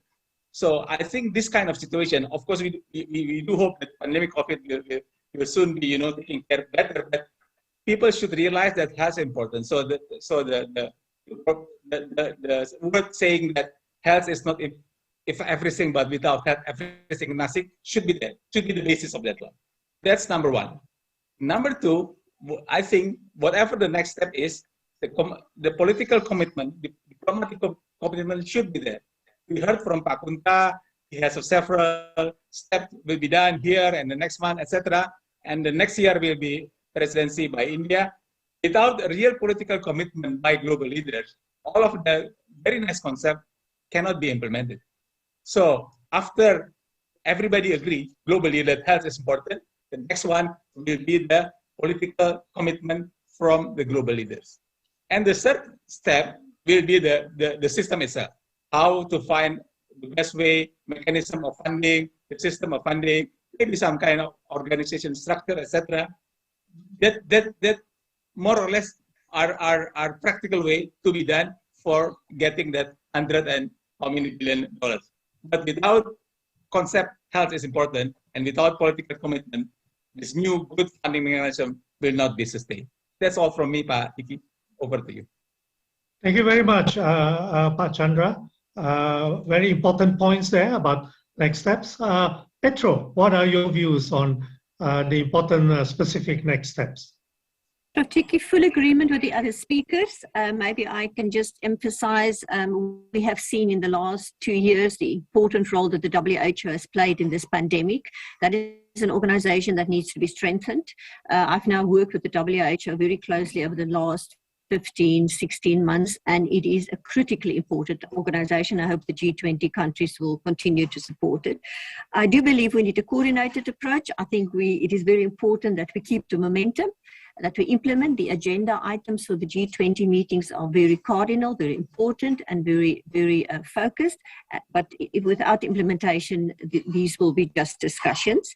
And maybe a comment that I do think the G20 countries need to be discussed, and it's sometimes a difficult one, and it's about market reform. Our strategy is to build pandemic preparedness through creating sustainable manufacturing capacity. If we do not have market reshaping and market reform, in addition to also intellectual property policy reforms, we will really, really struggle to continue with this process in a sustainable manner. And I hope those discussions can happen in the G20 countries, quite frankly. Thank you, Prof. Thank you very much. So I have this other question, and I will leave it to the panelists if you choose to try and answer this. This is a very interesting question that goes beyond COVID, and that is, do you consider the fact that we need to also take care of comorbidities that in addition to the threat of COVID and infectious diseases, comorbidities, I'm thinking of other diseases like chronic diseases. What are your views in terms of their importance? Because I think this will weaken resilience more generally. So who would like to start? Maybe I ask Pak Chandra, what's your view on the importance of comorbidities looking into the future? Okay, Pak. When I was still in WHO, at the beginning of COVID-19, we invite ministers from member countries to discuss about the COVID-19. I think there are 1 or 2 or 3 meetings with all ministers regarding COVID-19. But after that, we realized we cannot only talk about COVID-19. There are so many health problems happening in the region. So the 4th meeting, or maybe the 3rd meeting, sorry for if I make a mistake, whether it's 3rd meeting or 4th meeting, is how to maintain the other health sector, keep running well, during the COVID-19 situation. So that is, I think, what is important. Of course, we realize that COVID is very frustrating to us, more than 2 years, but we have other diseases as well. We have not only disease, but we have also other health problems, whether it is comorbid or not comorbid. So I would like to use this opportunity to raise the importance of strengthening the all health sector, all health problems situation. In this regard, even though I'm helping Pak Kunta in some of their program of G20, my proposal, my suggestion, Pak Kunta, is it will be good if the Indonesia G20 Presidency of Health also talking about whether our goal 3 for SDG on health could be achieved as well or not. Not only talking about pandemic preparedness, it is important, but as I mentioned, in the coming 8 years, we have to achieve our SDG goal. Since we are Indonesia is still presidency, that is my proposal to discuss also whether we should change the goal or we keep maintain the goal but strengthen the activities for all diseases on the SDG goal 3. That's my first comment.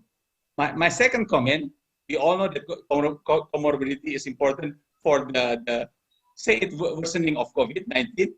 But if we keep mentioning that this case is dying or worsening because of comorbid, it's not really fair, because if there is no COVID, maybe the case will not be worsening.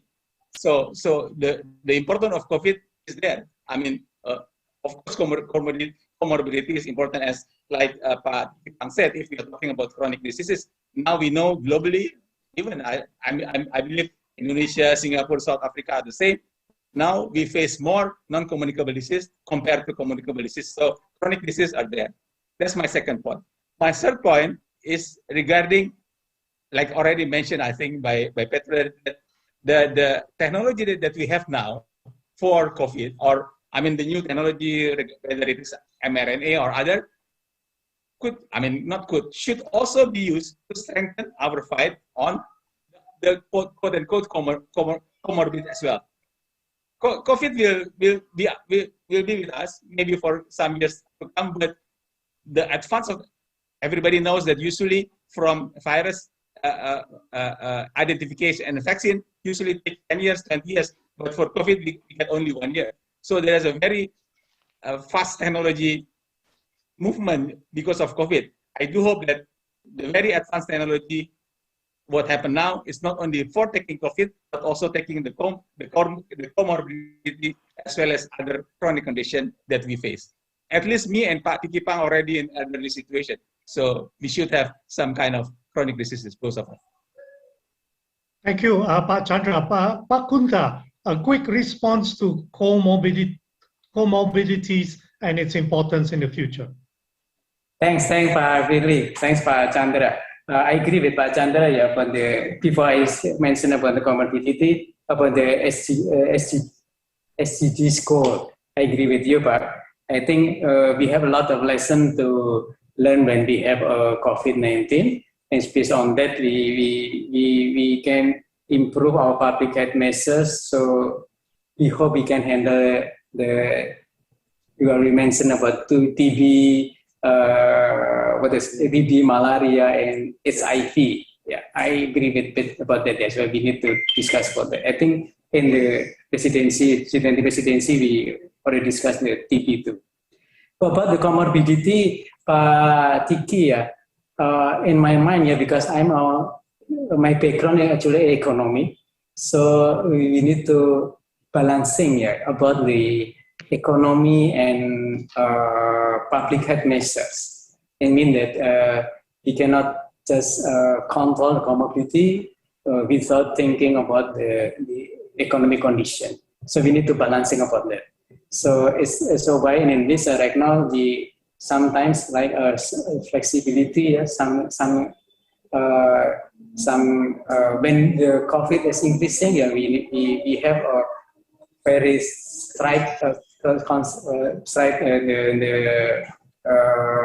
strengthening our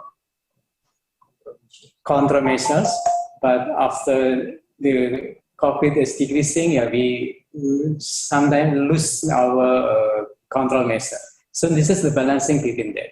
But we cannot saying that comorbidity becomes zero, something like that. But we will see if, like our research saying that 3 type criteria or 3 type factor that make people die. First is the age, the old people. We have comorbid. We have a disease in our existing disease in our head. And the third is they didn't got vaccination. So based on 3 factors, we need to do our best to make sure that the comorbidity is become decreasing. This part taking from. Yeah, thank you, Pak Kunta. Petro, you get the last word on generic technology platforms. What is its potential to extend to comorbidities? Particularly, again, I agree with the previous speakers. Our behavior has been driven by the acute phase, and we know that due to the breakdown of supply chains and logistics, we actually increased the risk of chronic disease sufferers across the globe. We have seen cases even in South Africa of cancer patients not being able to access treatment because of supply chain challenges. We have to have a holistic approach to healthcare. There's an earlier mention made of health systems. We have to ensure that we don't weaken a health system just because we went into a pandemic crisis. We have to really plan for future. That pandemic preparedness also includes protection of our chronic disease sufferers, because that is the measure of the health of a population. Thank you. Thank you very much to the 3 panelists and for the questions submitted by the audience. I'm very aware of the time, so I'm taking the chair's prerogative here to perhaps share with you some final reflections, perhaps on my part, from what I heard today. I hope you can see. I'm just trying to share my screen here. So just a couple of final reflections in the last few minutes. Firstly, I think the message is very clear.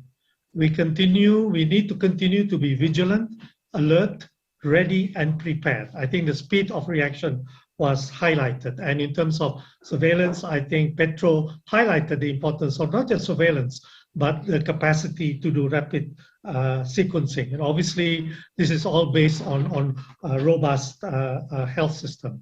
As my colleague from WHO, Gunnar Rodier, said, the best way to prevent the global spread of disease is to detect and contain them while they are still local. So I think going back to what Pak Chandra mentioned about moving ahead, okay, and SM Tharman talked about what does it mean to be endemic. Mike Ryan had this to say: please don't equate endemic equaling that to good. Changing pandemic to endemic is just changing the label. It doesn't change the challenge that we face. So I think that encapsulates the meaning of being alert, being vigilant, and being prepared. My second reflection is a very important one. I think we need to continue to believe in science, multilateralism, and global solidarity, which is based on a fair distribution of global public goods, strong global governance, and, as mentioned many times by the 3 panelists, political commitment. Okay, my old friend Jeremy Farrar had this to say: the end of this pandemic is clear. It is through science, and it's through the equitable access to that science.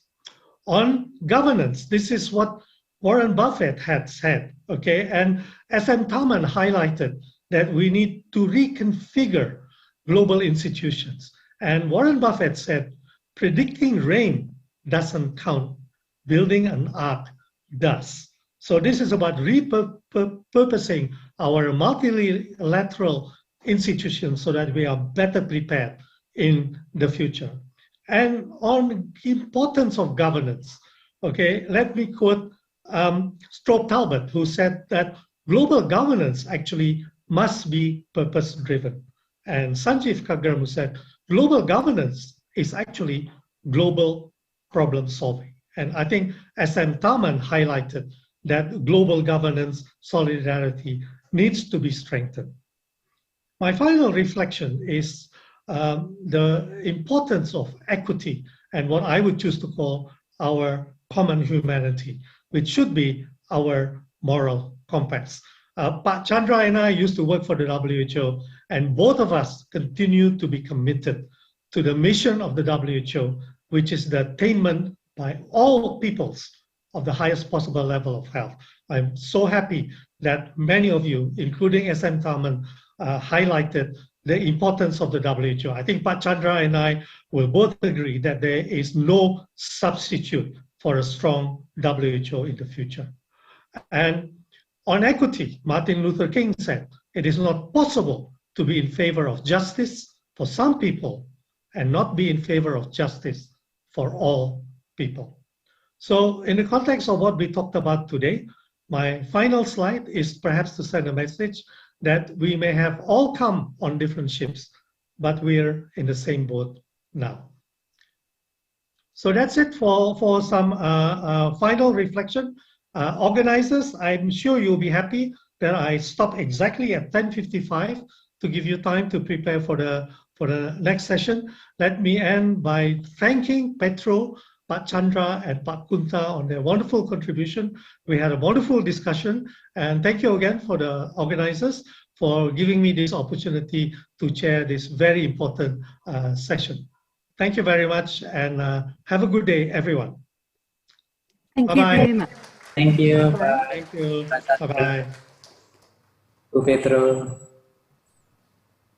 Bye. Thank you very much, Professor Tiki Pangestu, and all of our distinguished speakers for the first session. Ladies and gentlemen, we will now have a short 5 minutes break. The second session will promptly begin at 4 p.m. in the afternoon. Thank you very much.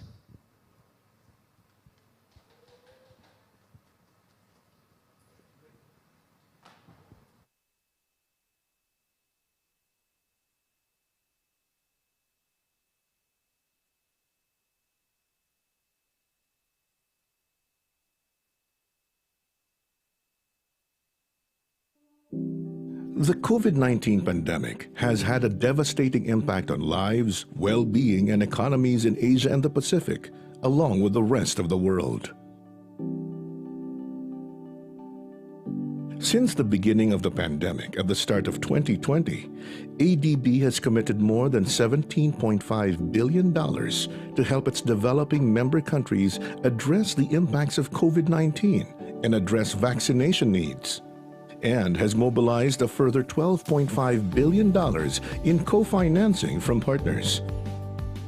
From the earliest stages, ADB offered technical assistance to address Asia and the Pacific's most pressing needs, including medical equipment and supplies, improving laboratories, and training frontline workers.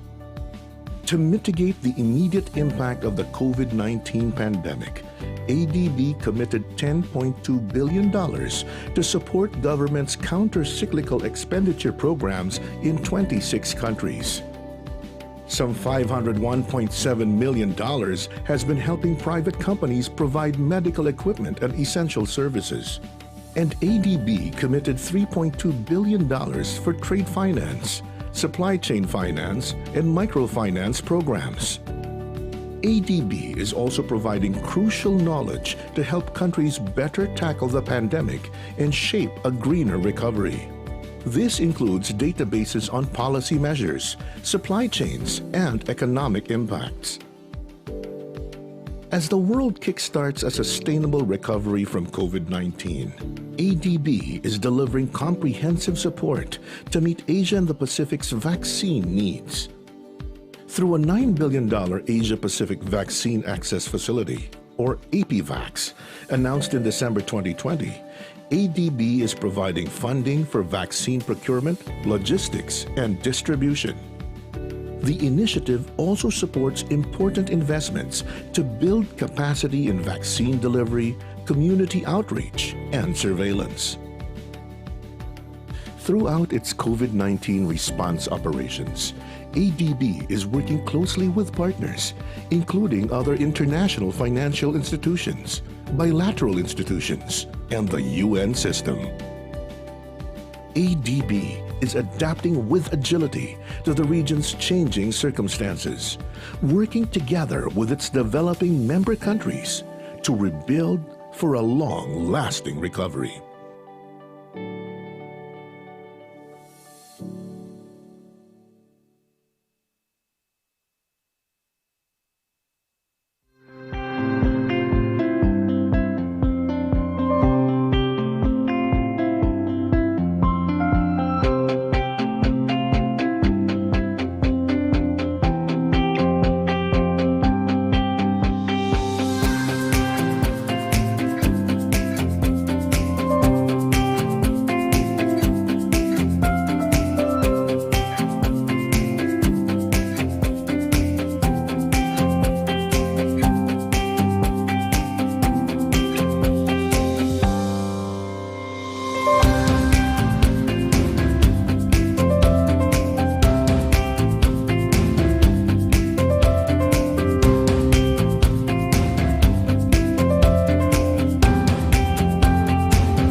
Ladies and gentlemen, in charting their path to recovery, countries will aim for environmental sustainability, economic resilience, and socially inclusive policies and infrastructure. Regional cooperation will play a crucial role in leading global efforts toward the needed economic and societal transitions. In the second plenary session, titled Towards Sustainable Recovery and Quality Growth, we will discuss countries' efforts for climate resilience and broad-based economic recovery and the role of technology and innovative financing for the solutions. Chairing this session is Professor Bambang Brojonegoro, former Minister of Finance, Republic of Indonesia, and lead co-chair of the G20 Indonesia. Professor Bambang Brojonegoro obtained his PhD in Urban and Regional Planning from the University of Illinois at Urbana-Champaign. He started his career as an academia, lecturer, researcher, and faculty dean at the University of Indonesia.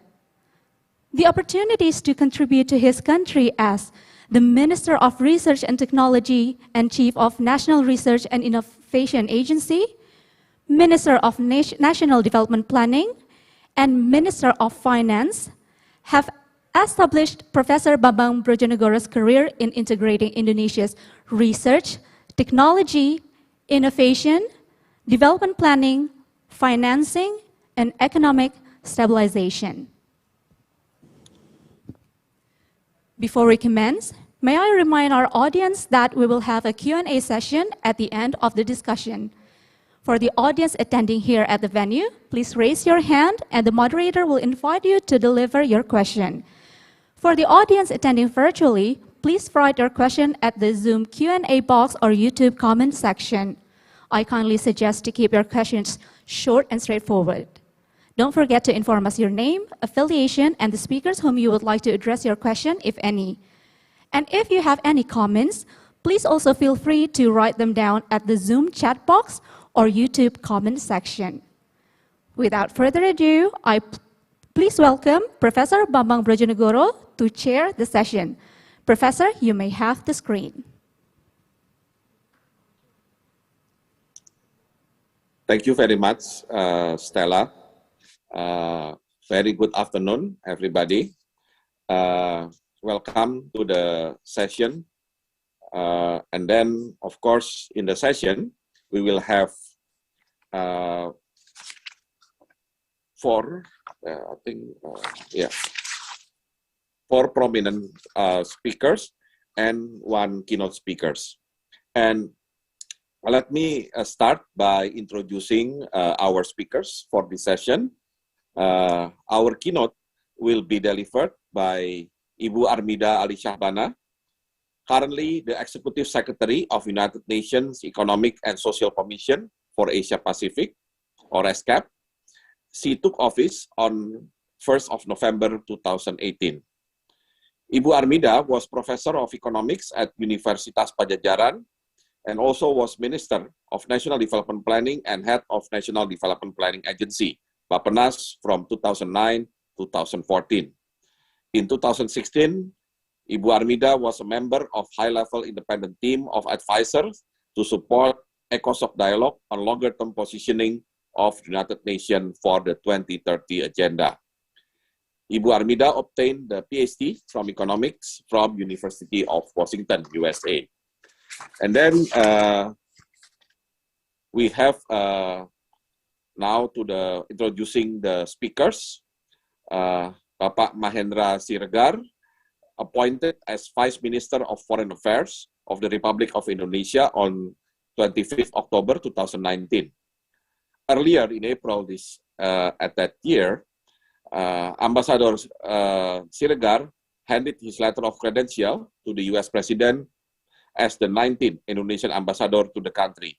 He served as the Executive Director for the Council of Palm Oil Producing Countries, and prior to that, he was Chairman of Investment Coordinating Board, Vice Minister of Finance, Vice Minister of Trade, Chairman and CEO of Indonesian Exim Bank, and Deputy Coordinating Minister for Economic Affairs. He was member for Board of Commissioner of various corporations operating in financial services, mining, manufacturing, technology, consumer goods, and infrastructure. He graduated with a Master of Economics from Monash University, Australia in 1991. The next speakers would be Professor Kazuo Matsushita, Professor Emeritus of Kyoto University, and also President of International Academic Society for Asian Community, or ISAC, Senior Fellow of the Institute for Global Environmental Strategies, as well as Chairman of the Japan Society for G&H Studies. He served as Professor of Environmental Policy at Graduate School of Global Environmental Studies, Kyoto University, and also worked at Ministry of Environment of Government of Japan, and also Environment Directorate of the OECD, as well as UN Conference on Environment and Development. His publications include Climate Crisis and COVID-19, Environment in the 21st Century, and New Development Patterns and Environmental Governance. The next speakers would be Mr. Winfried Wicklin, Deputy Director General of Southeast Asia Department at the ADB. He supports the planning and delivery of ADB goals, strategies, and work plan in Southeast Asia, including ADB's technical assistance, knowledge product, grant and loan project in ASEAN, and all sub-regional cooperation initiatives in the region. Before joining ADB, Mr. Wicklin worked for PricewaterhouseCoopers, advising on corporate merger and acquisition. And before that, he was with UN, Industrial Development Organization, working on investment promotion and technology transfer. And then the next speaker, Ms. Sharon Lee Lian Xia, Senior Fellow and Coordinator at the ASEAN Study Center and Climate Change in Southeast Asia program at the CSIS Yusof Ishak Institute. Prior to academia, Ms. Seah spent 15 years at Ministry of Foreign Affairs of Singapore and National Environment Agency. She has some research interests related to the ASEAN, multilateralism, and also climate change. Graduated with Master in Public and International Law from Melbourne University, 2018. And also she is co-editor of 50 years of ASEAN and Singapore and other publications. She also the lead author of the State of Southeast Asia Survey Report and the Southeast Asia Climate Outlook Survey. So, before we have the discussion, we will listen to the keynote speech that will be delivered by Ibu Armida Ali Shabana. Ibu Armida, floor is yours. Thank you very much. Terima kasih, Pak Bambang Brojonegoro. A very good afternoon to distinguished speakers, participants of the 2022 CSIS Global Dialogue. It is indeed my distinct pleasure to participate in this very important event on a very timely topic on sustainable recovery and quality growth. First of all, I would like to thank the organizer, CSIS, especially as well as G20, for inviting me in this event to also provide my thoughts and remarks. Let me start off by referring to the still ongoing COVID-19 pandemic, which is unfortunate for all of us. COVID-19 pandemic has posed profound socio-economic impacts for now more or over than 2 years, reversing decades of hard-won development gains, including SDG gains, pushing the region further off track to sustainable development. We at ESCAP have estimated that the pandemic has pushed approximately 85 million people into extreme poverty. Some 800 or so million informal workers across the region have been hit the hardest due to job insecurity, low skills, and lack of social safety nets. This has widened further the existing high inequality between and within countries in our region, not only in terms of incomes, but also in terms of opportunities. As we are coming out of the pandemic, started with the recovery, although this is still in different stages or different speed across the region, but we see that the recovery in the region is still considered to be nascent and also uneven, or the so-called K-shape. Between countries, we see divergent recovery trajectories due to unequal vaccine access and differences in stimulus measures. Within countries, we observe vast differences in recovery among sectors and opportunity gaps among segments of society, which further undermine progress on the SDGs. Furthermore, prolonged pandemic disruption may deepen the uneven recovery progress and lead to long-lasting scars. So that's why we started also to talk about the scarring effect of the pandemic on the various aspects, including socio-economic aspect. So distinguished participant, may I now touch on the issues that we are facing, which is so-called a triple crisis. But a combination. First is the pandemic, and second is climate change. Asia and Pacific is at the forefront of challenges of climate change in terms of both the cause, as source, as well as the consequences. We know that the region has been responsible for more than 50% of global greenhouse gas emission. Although there was a brief respite, especially during the pandemic, but we already started in many parts of the region that the greenhouse gas emissions started to increase again. In addition to climate change, our region is also one of the most prone or vulnerable to disaster, natural disaster. And our communities are already contending with rising, for example, rising sea level, extreme weather events, food and water scarcities. So therefore, this global warming that has been persisting, we can see the projection of more events occurred more frequently and more severe in magnitude in terms of this natural disaster. So therefore, the consequence of climate change and environmental degradation is very severe and also at the same time unevenly distributed, in which those who are least well off, oftentimes have to also bear the greatest burden. And then the third challenge, which has added complexity to the already very complex, very complicated development landscape, is of course all of us have been following this very closely, which is a geopolitical crisis, especially the rapidly evolving crisis in Ukraine, which have wide-ranging global impacts through this food, energy prices, increased debt, and also slower growth, rising inflation, disruption in trade connectivity, as well as in some parts of the region, especially Central Asia, disruption in their remittance flow. But again, colleagues, distinguished participants, as is always the case, although the heavy challenges, multiple crises, there are always opportunities that lies ahead, especially which started very much in the wake or on the wake of the pandemic, which, if I may, I just highlight one of these, which is digital technologies and innovation, in which, again, we've seen across the region the accelerated adoption of digital solution as well as innovation in all segments of our societies and activities. Just to give you or highlight a few examples, for example, in the e-government services, we've seen many innovation, including the various use of digital technology, digital IDs, and so on, including in managing the pandemic, e-commerce, digital payment, online education, e-education, digital health services, telemedicine, teleconsultation, which have gained popularity and also benefit population at large.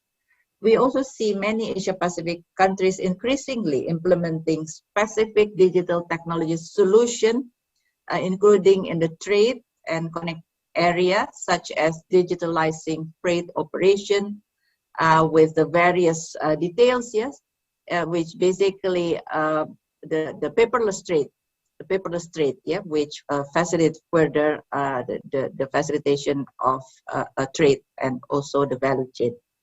However, an extension of this technology has the other side of, let's say, issues, which potentially can widen inequalities further.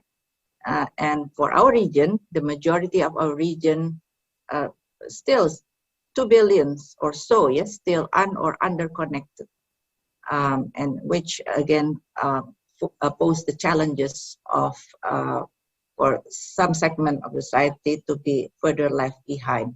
So therefore, this underscores the need for our policy direction towards inclusiveness and sustainability if we are to achieve sustainable recovery and quality growth.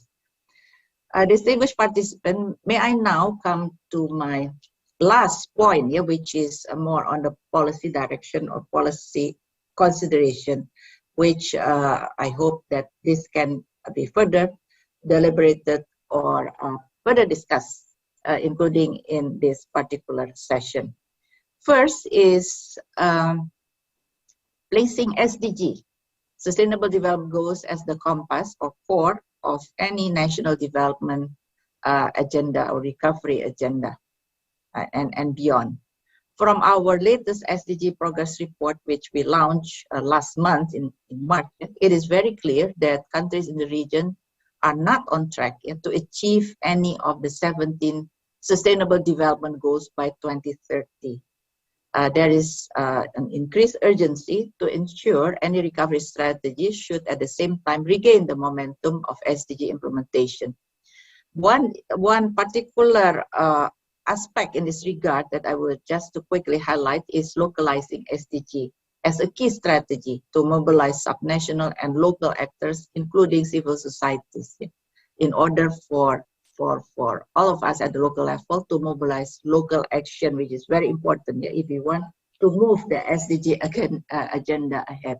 And in this regard, just to quickly refer to not only VNR, Voluntary National Review, but also the VLR, or Voluntary Local Review. And I'm pleased to also share with you that many countries in our region have adopted this approach. Yeah? For example, Bangladesh, Indonesia, Malaysia, Nepal, Thailand, just to name a few. Second, steering policy actions and reforms towards inclusive and environmentally sustainable growth. Two elements of these, in which the first element is building inclusive or people-centered growth, as to leave no one behind. Yeah? Again, just to give a highlight, just to reiterate the importance point, that despite the squeeze in the fiscal space and challenges in the budget of many governments, countries in our region, the debt issues, and furthering government towards consolidation, fiscal consolidation. However, in such a situation, we need to spend, quote unquote, spend smart by spending on sectors or ensuring, safeguarding the spending on sectors that have the largest impact on equality, poverty, and long-term growth, namely spending such as in education, health, including health coverage, as well as universal basic social protection. And within this context also, alongside targeted fiscal spending or safeguarding the targeted fiscal spending, is revenues need to be broadened, especially as tax collection remains low in the region, including, as I understand, in Indonesia. So it is time to tax, quote unquote, tax fair. That is, everyone pays their fair share. And this can be done, for example, just to give one quick example, by broadening the tax base to include a taxation of the digital economy. And secondly, my last point is building environmentally sustainable growth. Again, referring to the challenges, acute challenges, of climate change, and therefore the need of climate action, speed, accelerate climate action in our region. So therefore, in this respect, countries need to put more investment in, for example, one area is in the energy transition, including having more renewable energy in the overall energy mix, in particular the power generation sector, because of the need to rapidly phasing out or phasing down the use of coal, eliminate fossil fuel subsidy, and make use, also very important, make use of carbon pricing, either through taxes or schemes for emission trading. So there is a wide potential in this regard for this carbon pricing mechanism, the implementation of which. Investing in sustainable agriculture practices would also help in the climate change mitigation, as well as the financial sector can play a catalyzing role in scaling up green finance through innovative financing instruments such as debt for climate swap, green bonds, SDG bonds, etc. And on the point of fostering regional cooperation to recover and build for better, definitely multilateral cooperation not only matters, but is very critical and key. So we have seen over the past several decades that regional cooperation, for example, on trade and finance has deepened, providing opportunities in regional and global markets and spurring innovation through knowledge sharing and technology transfer. However, the COVID-19 pandemic and emerging climate crisis have brought the urgent need to focus a much stronger cooperation on a wider range of regional public goods. So this I would like to underline, especially environmental and social public goods, such as ecosystem. All this relates to climate change, climate action, ecosystem, ocean and clean air, human and social development, peace and security, and connectivity. While we seek to recover from the crisis, it is crucial to rethink how regional cooperation can overcome transboundary interlinked challenges, help build sustainability for future growth, and ensure that no one is left behind. So In this regard, ESCAP through its intergovernmental convening function will continue to work with countries in the region to advance regional cooperation to ensure that all countries in the region to be able to recover better and in the direction of an inclusive, resilient, and sustainable recovery for our region. Thank you very much. Thank you so much, Ibu Armida Arysyarbana, for a very inspiring keynote speech. And I think we all agree that the recovery effort after the pandemic needs to be accompanied fully by sustainability aspect. And of course, we are not talking only about the economic sustainability, but more importantly, we start to think and do more serious about the environmental sustainability as well as social sustainability. And of course, we are glad that there is a spirit of multilateralism, cooperation among countries, cooperation among international organizations that hopefully will lead to the sustainable recovery after this pandemic. And of course, we still have concern about the war that's happening in Russia and Ukraine, but certainly we still have hope that the recovery will be quicker rather than slower. So again, I would like to thank Ibu Armida Arysyarbana, the Executive Director of ESCAP, for your participation in the 2022 CSIS Global Dialogue that also part of the Indonesia's T20 presidency. And now we are going to move to our panel session, in which we have 4 panelists that will be actively involved in the discussion. And I would like to invite each panelist to share their opening statements, 4 to 5 minutes per panelist. So I would like with Pak Mahendra Siregar. Please, Pak Mahendra. Thank you very much, Pak Bambang. Thank you very much for CSIS Global for this event and inviting me. Let me start by saying I agree with Bu Armida's triple challenges situation that we are facing today. While the first challenge, I would probably, with some cautiously optimistic view, say that we are in the end of the pandemic itself, and hopefully in addressing the impact of that, both in health and socio-economic. But for the 2 other challenges, one is of course immediate as well as long-term, but on the third one, on the impact of the Ukraine war situation and geopolitical tension, I think we have just start seeing the possibility of worsening scenarios that could come with that. So with that in mind, I think it's very clear that international cooperation and collaboration to address the global challenges are a must. That said, atmosphere and the level of trust between especially the major economic powers in the world are getting or becoming a challenge of itself.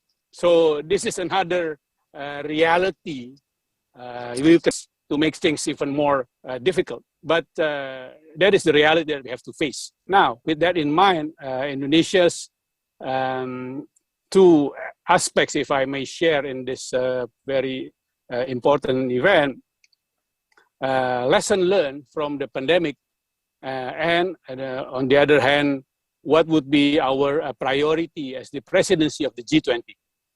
On the first one, we can share our lesson through the pandemic that despite up to now, Indonesia has yet to produce its own vaccine, but the reality, we haven't quite yet reached that stage. That said, Indonesia is quite able to provide vaccination to the majority of population, and has achieved much better than the WHO target for both the double vaccinations and even toward the booster stage. And on that, I think it's very important to underline the effectiveness of our both the multilateral international collaboration. Again, this is key, without which it will be much more difficult. But on the other hand, its resilience domestically, ranging from the budget capacity to political resilience, which in other countries have become on the health issue itself.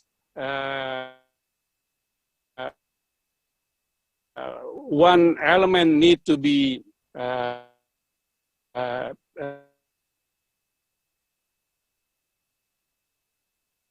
emphasized. The lesson learned shows the hard way that we health sector, both in the infrastructure, I mean the hard infrastructure as well as the soft infrastructure. But that again could not be done individually by countries. It would require international collaboration. Other elements from the lesson learned of Indonesia's is how we propose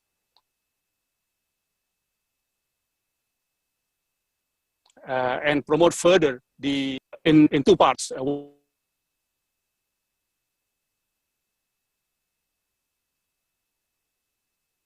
One is on the health related.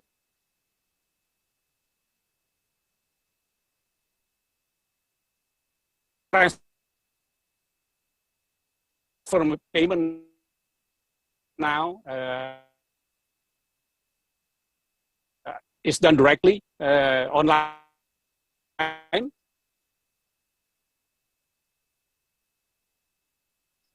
Digital wise, reach the by name, by address recipients, but at the same time it has been quite successful to improve the quality of business and payment and trades and transactions through the online facility. So that is the other one that I would like to share. Now, based on that, and also the priority, recover together, recover stronger theme, which basically now I think has become more relevant.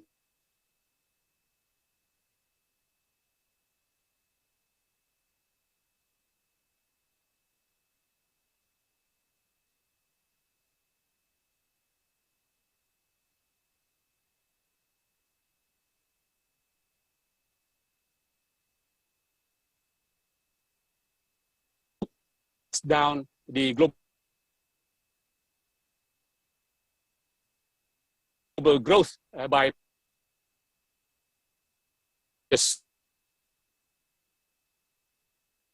the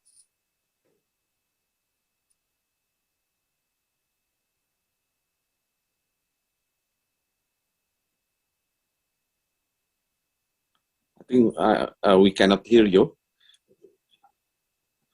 I think there is a problem with connectivity. Sorry, it was cut off a little bit. Oh, okay. Okay. So that is the promoting the second again to promote the digital economy transformation and last is an element of the climate change. So that would be Indonesia's priority. But let me close by saying the elephant in the room, tension and the war in Ukraine, that would or could create the worst case scenario of stagnation and inflation taking place at the same time, or stagflation. That even could go further. It's either we really hang together in this very critical time, or we will be hanged separately. Or in our theme,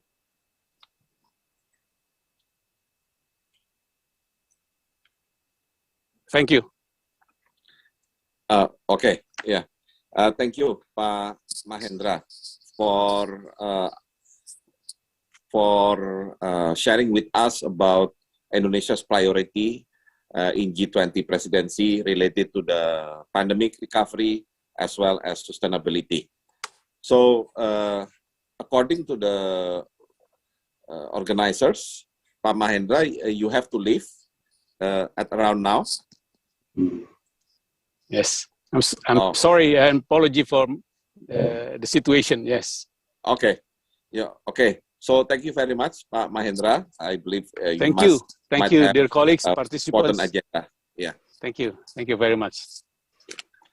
Okay. So after Pak Mahendra laying out about Indonesia's priorities in G20 presidency, I would like now to turn on Professor Matsushita.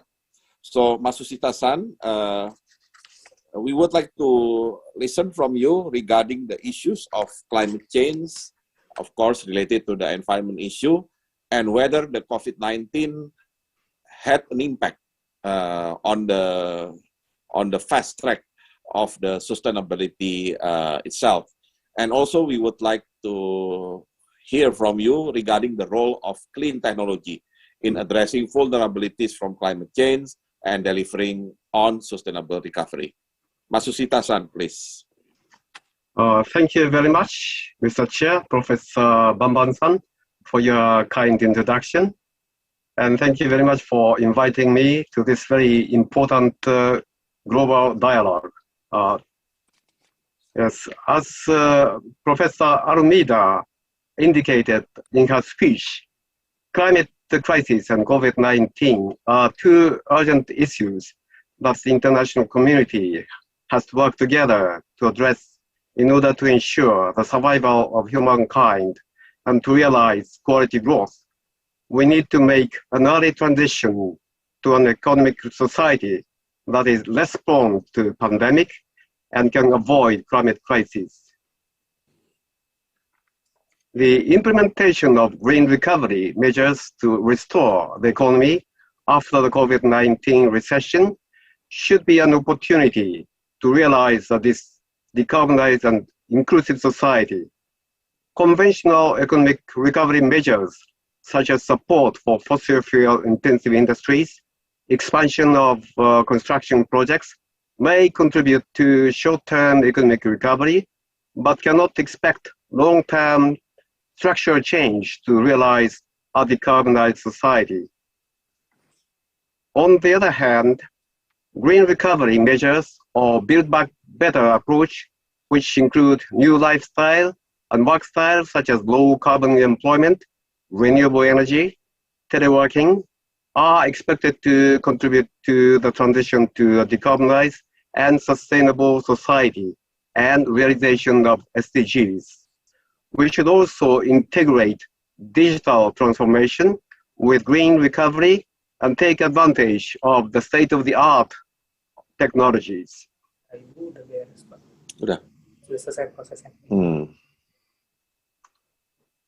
One of the few silver linings of the pandemic was that global CO2 emissions dropped by about 5.2% in 2020 due to reductions in economic activity.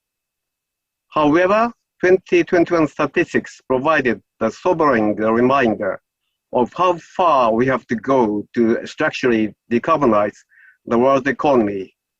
Global energy-related carbon dioxide emissions rose by 6% in 2021 to 36.3 billion tons, their highest level ever, eclipsing the losses during the height of COVID-19 in 2020.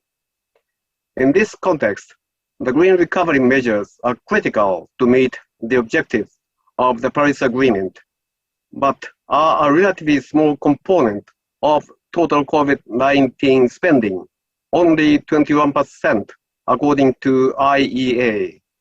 Moreover, significant portions of recovery funds are being allocated to measures with which likely environmentally negative or mixed impacts.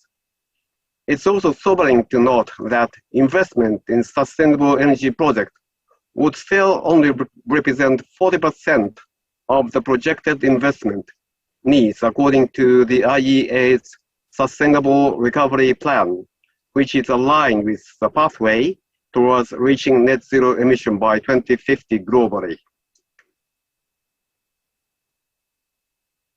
In order to attain a net zero society by 2050, we need a backcasting approach, that is, to develop an overall strategy based on sound scientific evidence and plan for a decarbonized society in 2050 until 2030 to maximize the use of best available technologies and implement institutional and financial reforms, including introduction of carbon tax and emission trading, such as carbon pricing.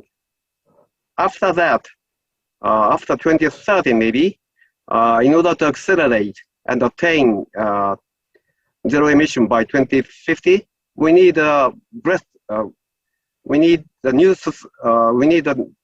new innovation in order to transition to a new society based on innovation until 2050. My final point relates to the conflict in Ukraine. Phasing out of coal-fired power plants, the largest source of CO2 emissions in the world, is critical to meeting the temperature objectives of the Paris Agreement. However, the conflict in Ukraine may contribute to the reduction in natural gas supplies in Europe and elsewhere, which may result in another spike in coal utilization and slowing down the transition. Until the world massively reduces its use of fossil fuels, events of this nature may continue to prove both economically wrenching and further delay the energy transition. The straightforward way to transition to a decarbonized society and energy security is to reduce fossil fuel consumption as much as possible and as soon as possible. The most promising means to achieve this is to expand renewable energy on the supply side and to further promote energy efficiency and conservation on the demand side. Once an initial investment is made, renewable energy has zero fuel cost, that is zero marginal cost, which will never run out and is unlikely to cause price hikes or supply instability. Since they are based on small-scale, decentralized use in diverse regions, they have excellent disaster resilience and contribute to regional economic cycles. Thank you very much for your attention. Thank you very much, Matsushita-san. You have elaborated, I think, quite clearly about the impact of climate change and also the process, the important process of energy transition, including the challenges to shift from fossil-based into renewable energy. And also you already raised the importance of the innovation and technology in order to deal with this energy transition period itself. So now I would like to move to Winfried Wicklin from ADB. So again, with your role in ADB as a financial institution, of course, We would like to know your estimate, for example, the financing gap for green recovery, as well as what will be your suggestion to developing as well as the G20 countries to help narrowing the financial gap. Please, Winfried. Thank you. Thank you very much, Professor Bangbang, and thank you for having me on the panel. Very honored to be in company of such distinguished speakers.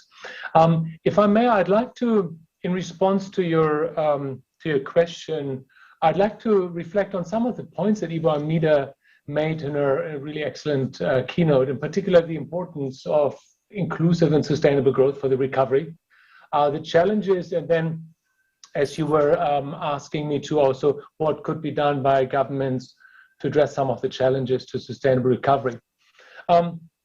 So first on the importance, fingers crossed, as Mahendra said also, the region seems to be coming out on the other side of the pandemic.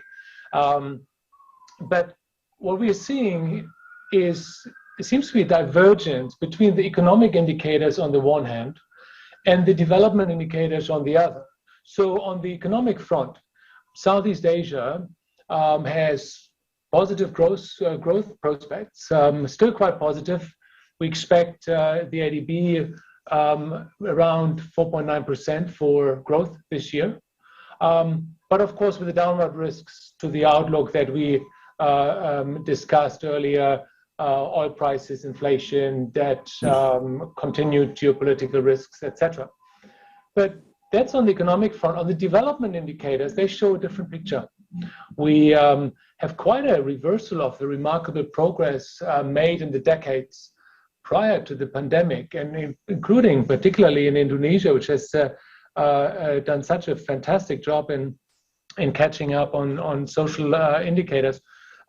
And Ibu Armida made the point. So in poverty, 5 million more people have slipped back into extreme poverty. 9 million jobs were lost in ASEAN. Inequality has increased as the unskilled workers have suffered more than skilled workers who have been happily and quite productively working from home. And more recently with food security issues with the crisis in the Ukraine, is an emerging issue that needs to be addressed. You add to the pandemic issues the challenges of climate change. Again, as Ibu Armida mentioned, Southeast Asia or Asia is both a contributor to climate change, but they may even more so one of the regions most badly affected from the impact of climate change. So we really need to extend all efforts to prevent an emerging SDG crisis from happening. And I totally agree with Ibu Armida's suggestion to put SDGs at the forefront of the national and regional recovery agenda.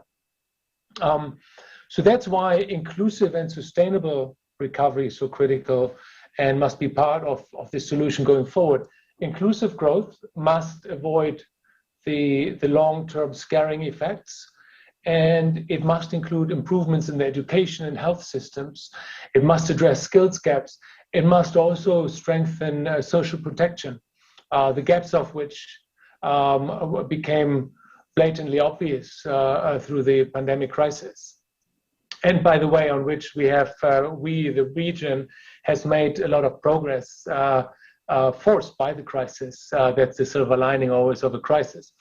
But growth must also be sustainable and green, and one, obviously, it's important for the planet and our future generations. But what I also want to stress is that green investments also boost economic growth and create much more jobs compared to non-eco investments. So the multiplier of green investments is much higher than non-eco investments.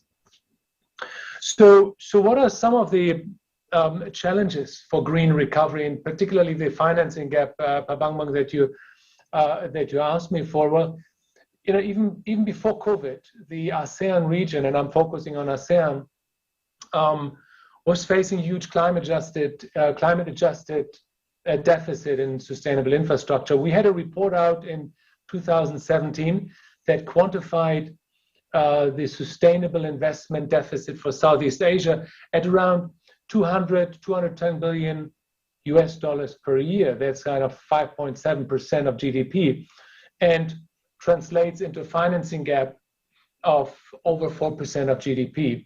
But these numbers, they are 5 years old, more than 5 years old, and came before the pandemic. So they will have gone up quite substantially since, not least taking into account the digitalization and required infrastructure, and also the impacts of COVID in terms of social infrastructure investment needs. You add to that investment gap the fiscal crunch that governments have been facing due to the COVID-related spending needs, health, social, economic response and recovery programs in Indonesia, the PEN program.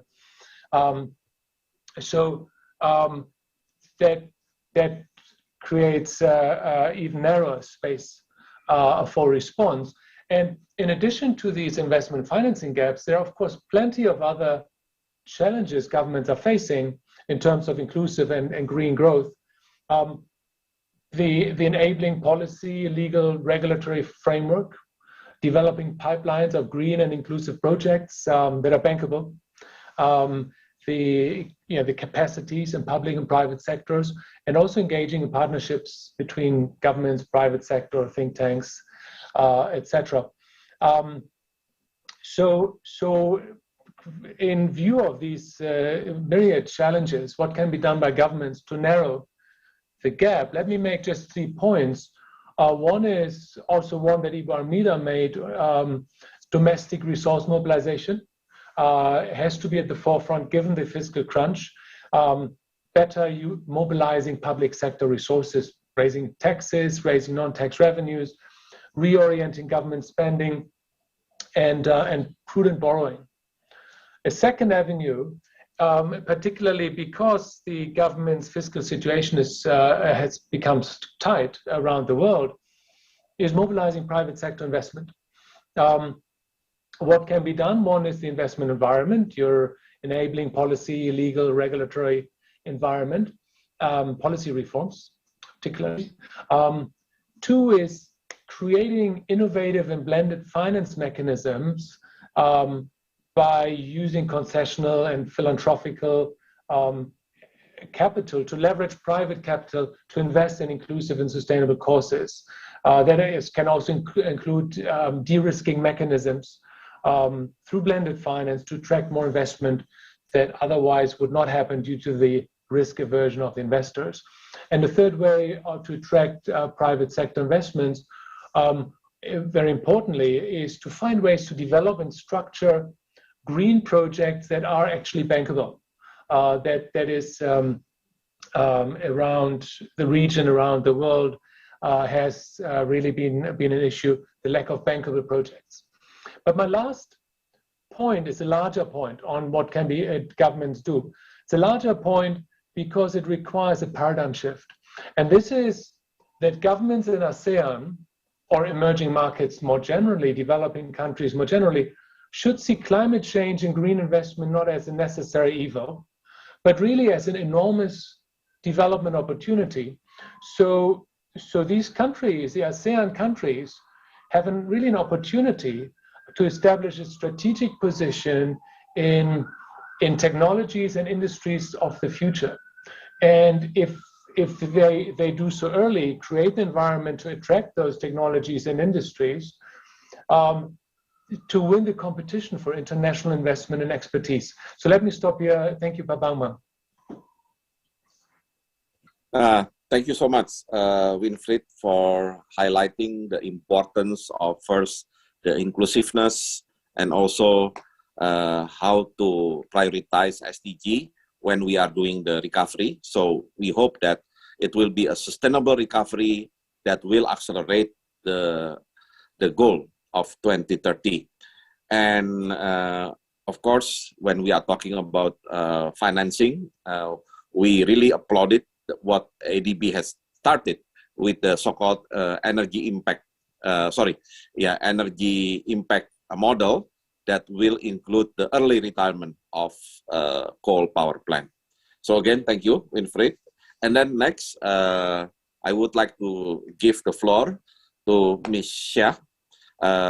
Especially, you can talk a lot about the ASEAN perspective on the issue of sustainability, the issue of recovery itself, and what has ASEAN learned from the pandemic itself. Ms. Shah? Thank you very much, and a very big thank you to CSIS, ADB, and IRIA for the invitation. Very warm greetings from Singapore to Pak Bambang, Ibu Armida, and distinguished panelists. So as always, when it falls to the last speaker, you always have to find something fresh and a different perspective to talk about. I will try to also incorporate some of the responses to what the previous speakers have said. So just a very brief background. At the 1992 Rio Summit, the world agreed to balance the pursuit of economic development with the protection of the environment. And it's been 30 years. This is in the term, we agreed on the term sustainable development. But after 3 decades, the painful truth is that we have continued to put greater currency on the development side of the house, almost ignoring the sustainable side. ASEAN governments have now realized that our relentless pursuit of economic growth and development actually comes with hidden costs, such as the degradation of environment, air pollution, public health risks, increased incidences of zoonotic disease transmission, loss of biodiversity. Some of this has been talked about in the earlier session, and many of these effects are actually irreversible and irreparable. The COVID-19 pandemic was a wake-up call for many governments around the world. And as SM Tharman said, it will not be the last of the pandemics. If we do nothing to reverse the ecosystem imbalances and to protect the natural environment, we can be assured of recurring pandemics. For the past 2 years, ASEAN governments have focused mainly on the disbursement of stimulus packages to support industries that are badly hit by the pandemic, such as aviation, tourism, and hospitality. In a study that a colleague and I did, we found that by April 2021, about 6.8% of ASEAN's GDP had been spent on stimulus packages, and this is double from 2020 when the lockdowns first started. These stimulus dollars are used to ramp up economic recovery through cash assistance to retrenched workers and vulnerable groups, as well as to give support to the MSMEs. And much of the spending also went towards improving COVID testing capacities and then rolling out national vaccination programs, all of which are critical to sustaining life and maintaining livelihoods. In addition, governments also borrowed from MDBs for COVID-19 related assistance. So besides emptying our coffers, governments also borrowed, and this put some of them in rather poor fiscal positions. And as Professor Matsushita said, these are short-term measures that are used to prop up the economy.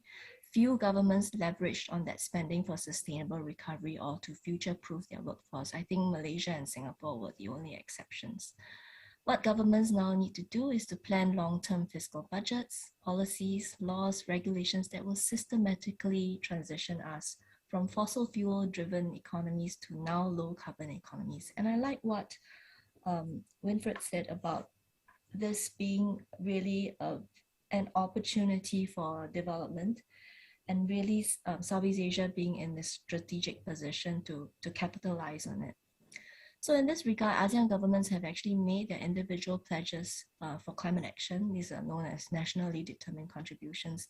And 4 out of the 10 governments have submitted their voluntary long-term low emissions development strategies under the 2015 Paris Agreement. Singapore, Cambodia, Indonesia, and Thailand are the 4. And this shows how seriously governments in the region are taking the climate threat. But individual will cannot replace collective action. And in response to this, ASEAN developed an ASEAN Comprehensive Recovery Framework that contains 5 strategies to recover better. And one of these strategies is to promote sustainable development, facilitate a transition to sustainable energy, build green infrastructure, promote sustainable finance, amongst others. But one of the challenges for ASEAN is that institutionally, it does not have a steady governance structure to support robust climate action. An issue like climate change that cross-cuts into different sectors like economy, energy, transport, environment, cities, agriculture really requires close coordination and holistic management. Therefore, a review of ASEAN's institutional governance structure, the breaking down of silos between sectors, is necessary before it can really come together for effective action. And some governments, such as Indonesia and Singapore, have begun climate cooperation in earnest. Our countries have recently signed an MOU to strengthen collaboration in carbon pricing and markets, NBS, clean tech, green and blended finance. And Indonesia and Singapore may well become the pathfinders and climate champions for the region moving ahead. But the sense is that perhaps the window for sustainable recovery is fast closing for the region if governments go back to business as usual. After 2 long years, Southeast Asia is finally cautiously reopening our borders to business, travel, and tourism. But we are hit with crisis after crisis. Our triple crisis, as our lead speaker, Ibu Armida, puts it, are all human-induced, if you notice. That's the common thread. We created the problem, so we have to solve the problems. And we don't have the luxury of tackling them one by one, but simultaneously. Against this increasingly hostile world, it would bear upon sensible governments to first secure peace and stability to deal with pressing challenges. At this juncture, the political crisis in Myanmar, in our own backyard, and the Ukraine-Russian war further afield are really 2 of the geopolitical fractures that need urgent attention. And the brokenness of institutions such as the UN does not bode well for the prospects of continued peace, security, and stability. So this is where a regional institution like ASEAN can make a difference by becoming a backstop to the erosion of multilateralism. And I will end here by saying that I'm heartened to find out last night the UNGA adopted a new resolution without voting on a standing mandate to convene the UNGA if a veto is passed in the UNSC. And this is one way we can ensure that we uphold multilateralism in its true form. Thank you very much. Yeah, thank you so much, Ms. Shah, for explaining about the ASEAN effort to deal not only with COVID, but also to the aspect of sustainable recovery. So we still have, I think, 15 minutes left on this session. And of course, I would like still to invite the question from audience through a Q&A box in the Zoom. But before turning on the question from audience, I would like to ask one question for all 3 panelists. So I hope you can answer my question from your different background and different perspective. So my question would be, about the COVID-19 itself. We know that COVID-19 has been maybe one of the biggest natural disaster that ever happened in our life, at least, for the human being. And since this is a very big disaster, but then human being at the same time has difficulty to deal with the COVID-19, especially at the beginning. So I would like to listen from each one of you. What are the main lessons we can draw from pandemic for a sustainable future? So Matsushita-san could answer that from your perspective on the mitigation of climate change that could be affected by the COVID. And Winfried, you might answer from your ADB background. How can Multilateral Development Bank adapt to this situation? And Misha, maybe you can answer from the ASEAN perspective. So Matsushita-san, please. Thank you very much, Bambang-san, for your very important question, but very difficult one. According to our experience, and also according to understanding, in order to prevent the infection of COVID-19, we have to move to a sort of, we have to make some social distance or physical distance. And in order to do that, we found that using digital technologies, such as Zoom conference like this, or teleworking, telecommunication, would be very useful. So there is a sort of better way to combine prevention of COVID-19, at the same time reduction of CO2 caused by transportation and movement of people. That is one thing. The other thing is that when you do teleworking, you find that you have to find a new sort of relationship with your family or with your community, which is more closer. I mean, in a sense, more you have to look at the work style or lifestyle, which are more gender equal and nature gentle, or things like that. You have to look at and you prefer to use a transportation mode like walking or bicycling, or so that there are some silver lining from the experience of COVID-19, which will enrich your lifestyle and which will reduce CO2 emissions, and which is closer to nature. So these are some of my sort of personal impression of the lessons that I learned from the COVID-19 experience for the past 2 years. Thank you very much. Thank you, Masushita Sensei. Winfried? Well, thank you, Bang. You know, I think we all as a society, globally, as communities and as people have had an enormous learning curve in the last 2 years, and I second Professor Matsushita's points. Some of the main lessons on the for me were the importance of cooperation, international cooperation and partnerships. By the way, it's amazing what international cooperation has achieved in terms of developing and delivering vaccines in unprecedented speed. That certainly was one. The other one was on the health system itself. That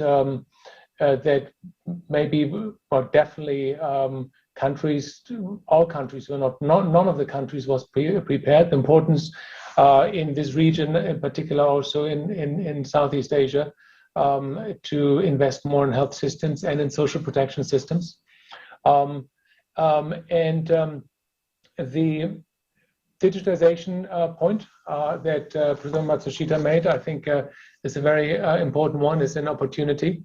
But I would like to make, actually, as my last point, I'd state that probably the pandemic, COVID pandemic, and I think Professor Minister Tarman in the previous session made the point, it's not the last pandemic, but I would make the point it's really only a dress rehearsal for the much larger crisis, which is climate change induced crisis. So we have to learn more preparedness and resilience and preparedness as a community, as a global community in partnership and cooperation. Okay, thank you, Winfried. Ms. Xia? Yeah, I think out of the pandemic, just to borrow a quote from Benjamin Franklin, I think what ASEAN governments learned first, whether you decide you want to hang together or be assuredly hanging separately. And out of the pandemic, it was quite clear at the beginning when, I think sometime in March 2020, when governments started to close their borders, there was a point when ASEAN then came together and said, look, we have to ensure that we continue talking to each other and sharing information. And they very quickly got their act together. In that they set up an ASEAN reserve for medical supplies. There was a COVID-19 fund. They had the sharing of COVID information with the ASEAN +3, and that was very helpful. And in turn, they also made sure that supply chains were kept open. That was very important to ensure that none of this is disrupted, or at least where it came under ASEAN's control, they made sure that all of the supply chains were open.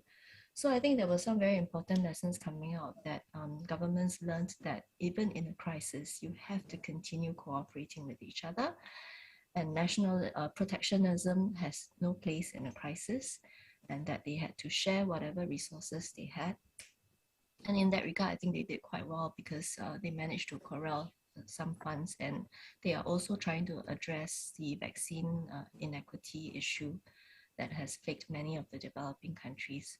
But now going forward, they have to look at social inequality issues that are arisen, and also many of the regression in SDGs. I think prior to the pandemic, ASEAN has done relatively well in some of the SDGs, and we shouldn't let the pandemic, rob us of the progress that has been made so far, and we have to fight really hard to ensure that we continue keeping to that.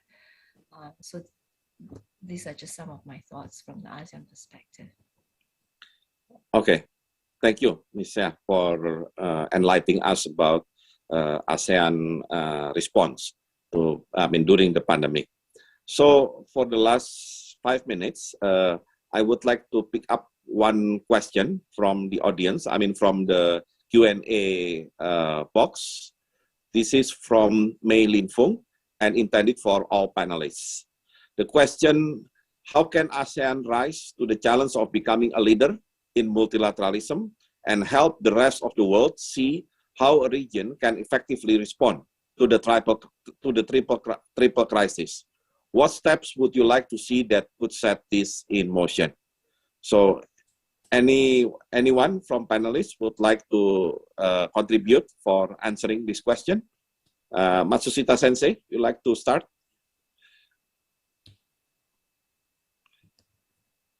Thank you very much. That's a also very challenging question. I think ASEAN has a tradition of mutual respect mutual respect for other nations or other culture history.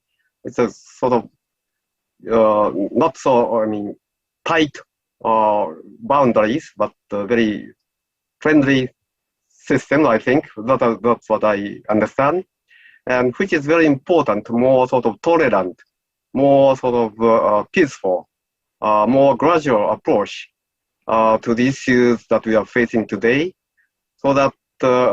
But we have the same kind of unity among the sort of ASEAN tradition, so that in this, we have to raise up our sense of cooperation, sense of sharing, sense of partnership. Then we can achieve a lot. And fortunately, ASEAN countries are becoming more and more sort of globalized and more open and more sort of transparent, hopefully, so that I think ASEAN will become a model for the rest of the world to challenge all the issues that we are facing, COVID-19, climate change issues. So I think the hope will come from ASEAN countries or Asia. That is my sort of wishful sort of thinking. Thank you very much. Thank you, Matsushita Sensei, for your encouraging message. Winfried? I'd say maybe 3 roles for ASEAN. First role is via the role of international and regional cooperation to address this collective action problem that particularly we have on the green agenda. So international cooperation, as supported by ASEAN, will help countries work together to achieve those the common ambitions that they have in addressing those problems, these larger crises, the triple crises, or how many crises we're talking about. The second role is to create regional public goods. For example, in the green recovery, creating regional carbon markets. So international cooperation can help. Thirdly, international or regional and ASEAN cooperation can, of course, also help in the exchange of information, expertise, lessons, best practices, which are so important in crafting an effective agenda to address any crisis. In the green recovery space, for example,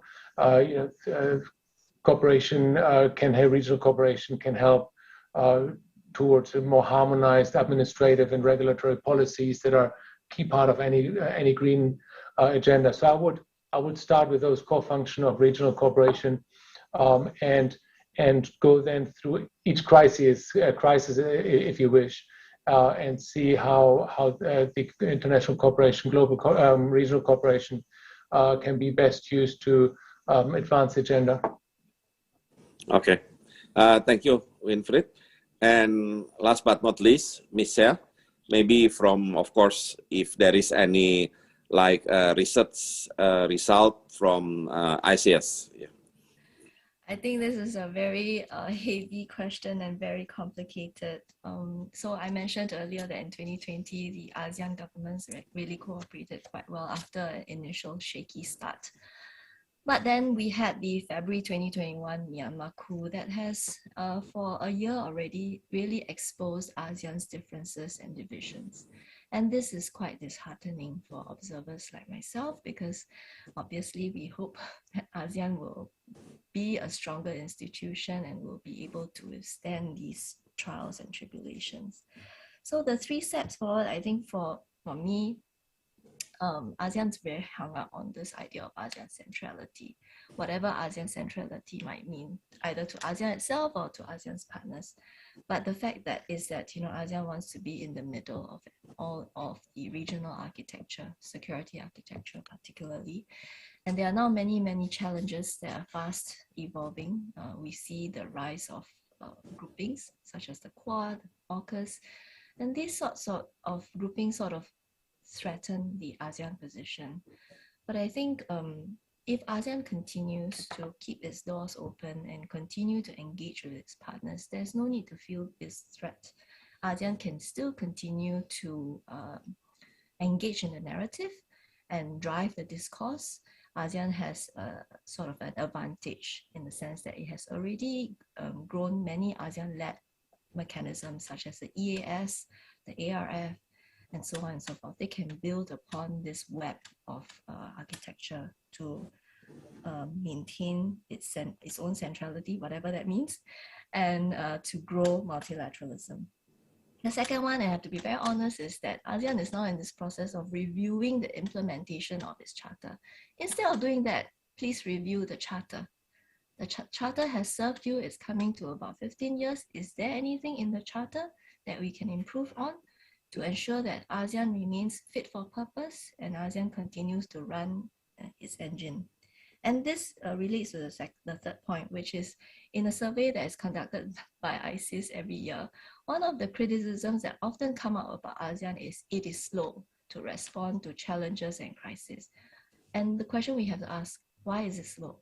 It's because institutionally it is not designed to respond nimbly to crises and challenges.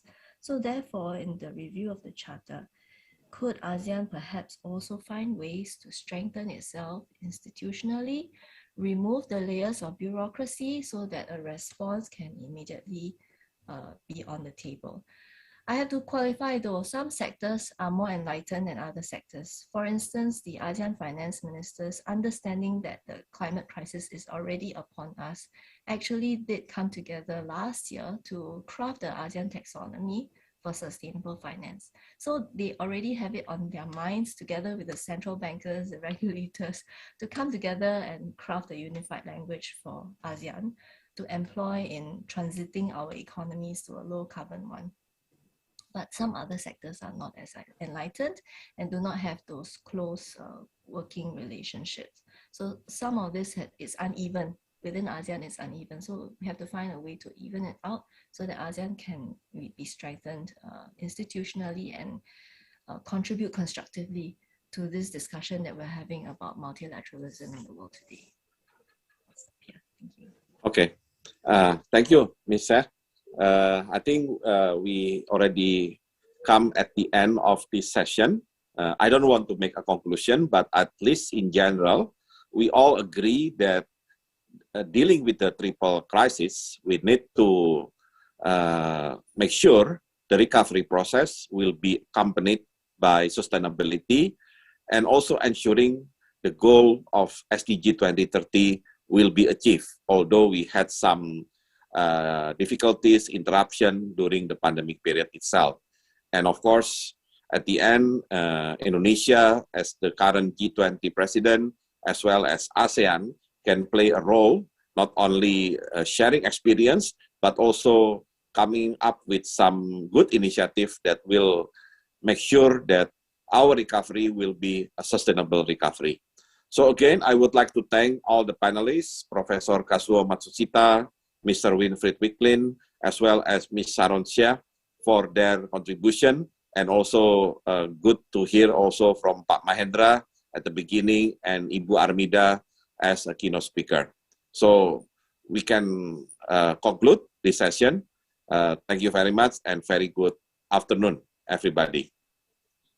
Thank you very much, Pak. Thank you, everybody.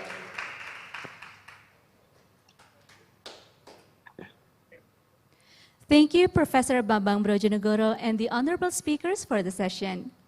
Ladies and gentlemen, that marks the end of our event for today. We hope the participants here benefit from the remarkable insight that our speakers have shared. We will have 2 more sessions tomorrow on macroeconomic issues in the prospect of recovery and reviving trade, investment, and connectivity. Tomorrow's agenda will be started at 2 p.m. Jakarta time. Make sure you have registered to attend the sessions tomorrow and the day after. Visit global-dialogue.csis.or.id for registration. That's global-dialogue.csis.or.id for registration and access to the event program and agenda, as well as the presentation material. The 2022 CSIS Global Dialogue is hosted by the Center for Strategic and International Studies and co-organized by the Asian Development Bank, the Economic Research Institute for ASEAN and East Asia, and G20 Indonesia. See you tomorrow and have a great day.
The COVID-19 pandemic has had a devastating impact on lives, well-being, and economies in Asia and the Pacific, along with the rest of the world.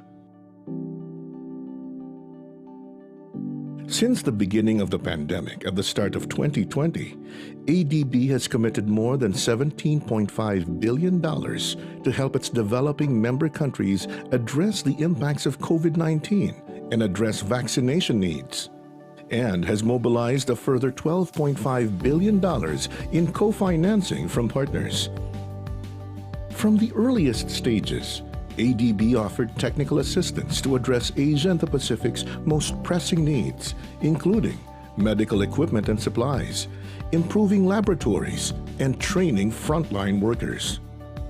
To mitigate the immediate impact of the COVID-19 pandemic, ADB committed $10.2 billion to support governments' counter-cyclical expenditure programs in 26 countries. Some $501.7 million has been helping private companies provide medical equipment and essential services. And ADB committed $3.2 billion for trade finance, supply chain finance, and microfinance programs. ADB is also providing crucial knowledge to help countries better tackle the pandemic and shape a greener recovery. This includes databases on policy measures, supply chains, and economic impacts. As the world kickstarts a sustainable recovery from COVID-19, ADB is delivering comprehensive support to meet Asia and the Pacific's vaccine needs. Through a $9 billion Asia-Pacific Vaccine Access Facility, or APVAX, announced in December 2020, ADB is providing funding for vaccine procurement, logistics, and distribution. The initiative also supports important investments to build capacity in vaccine delivery, community outreach, and surveillance.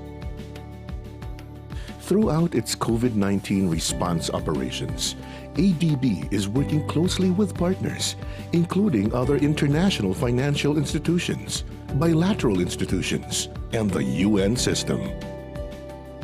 ADB is adapting with agility to the region's changing circumstances, working together with its developing member countries to rebuild for a long-lasting recovery.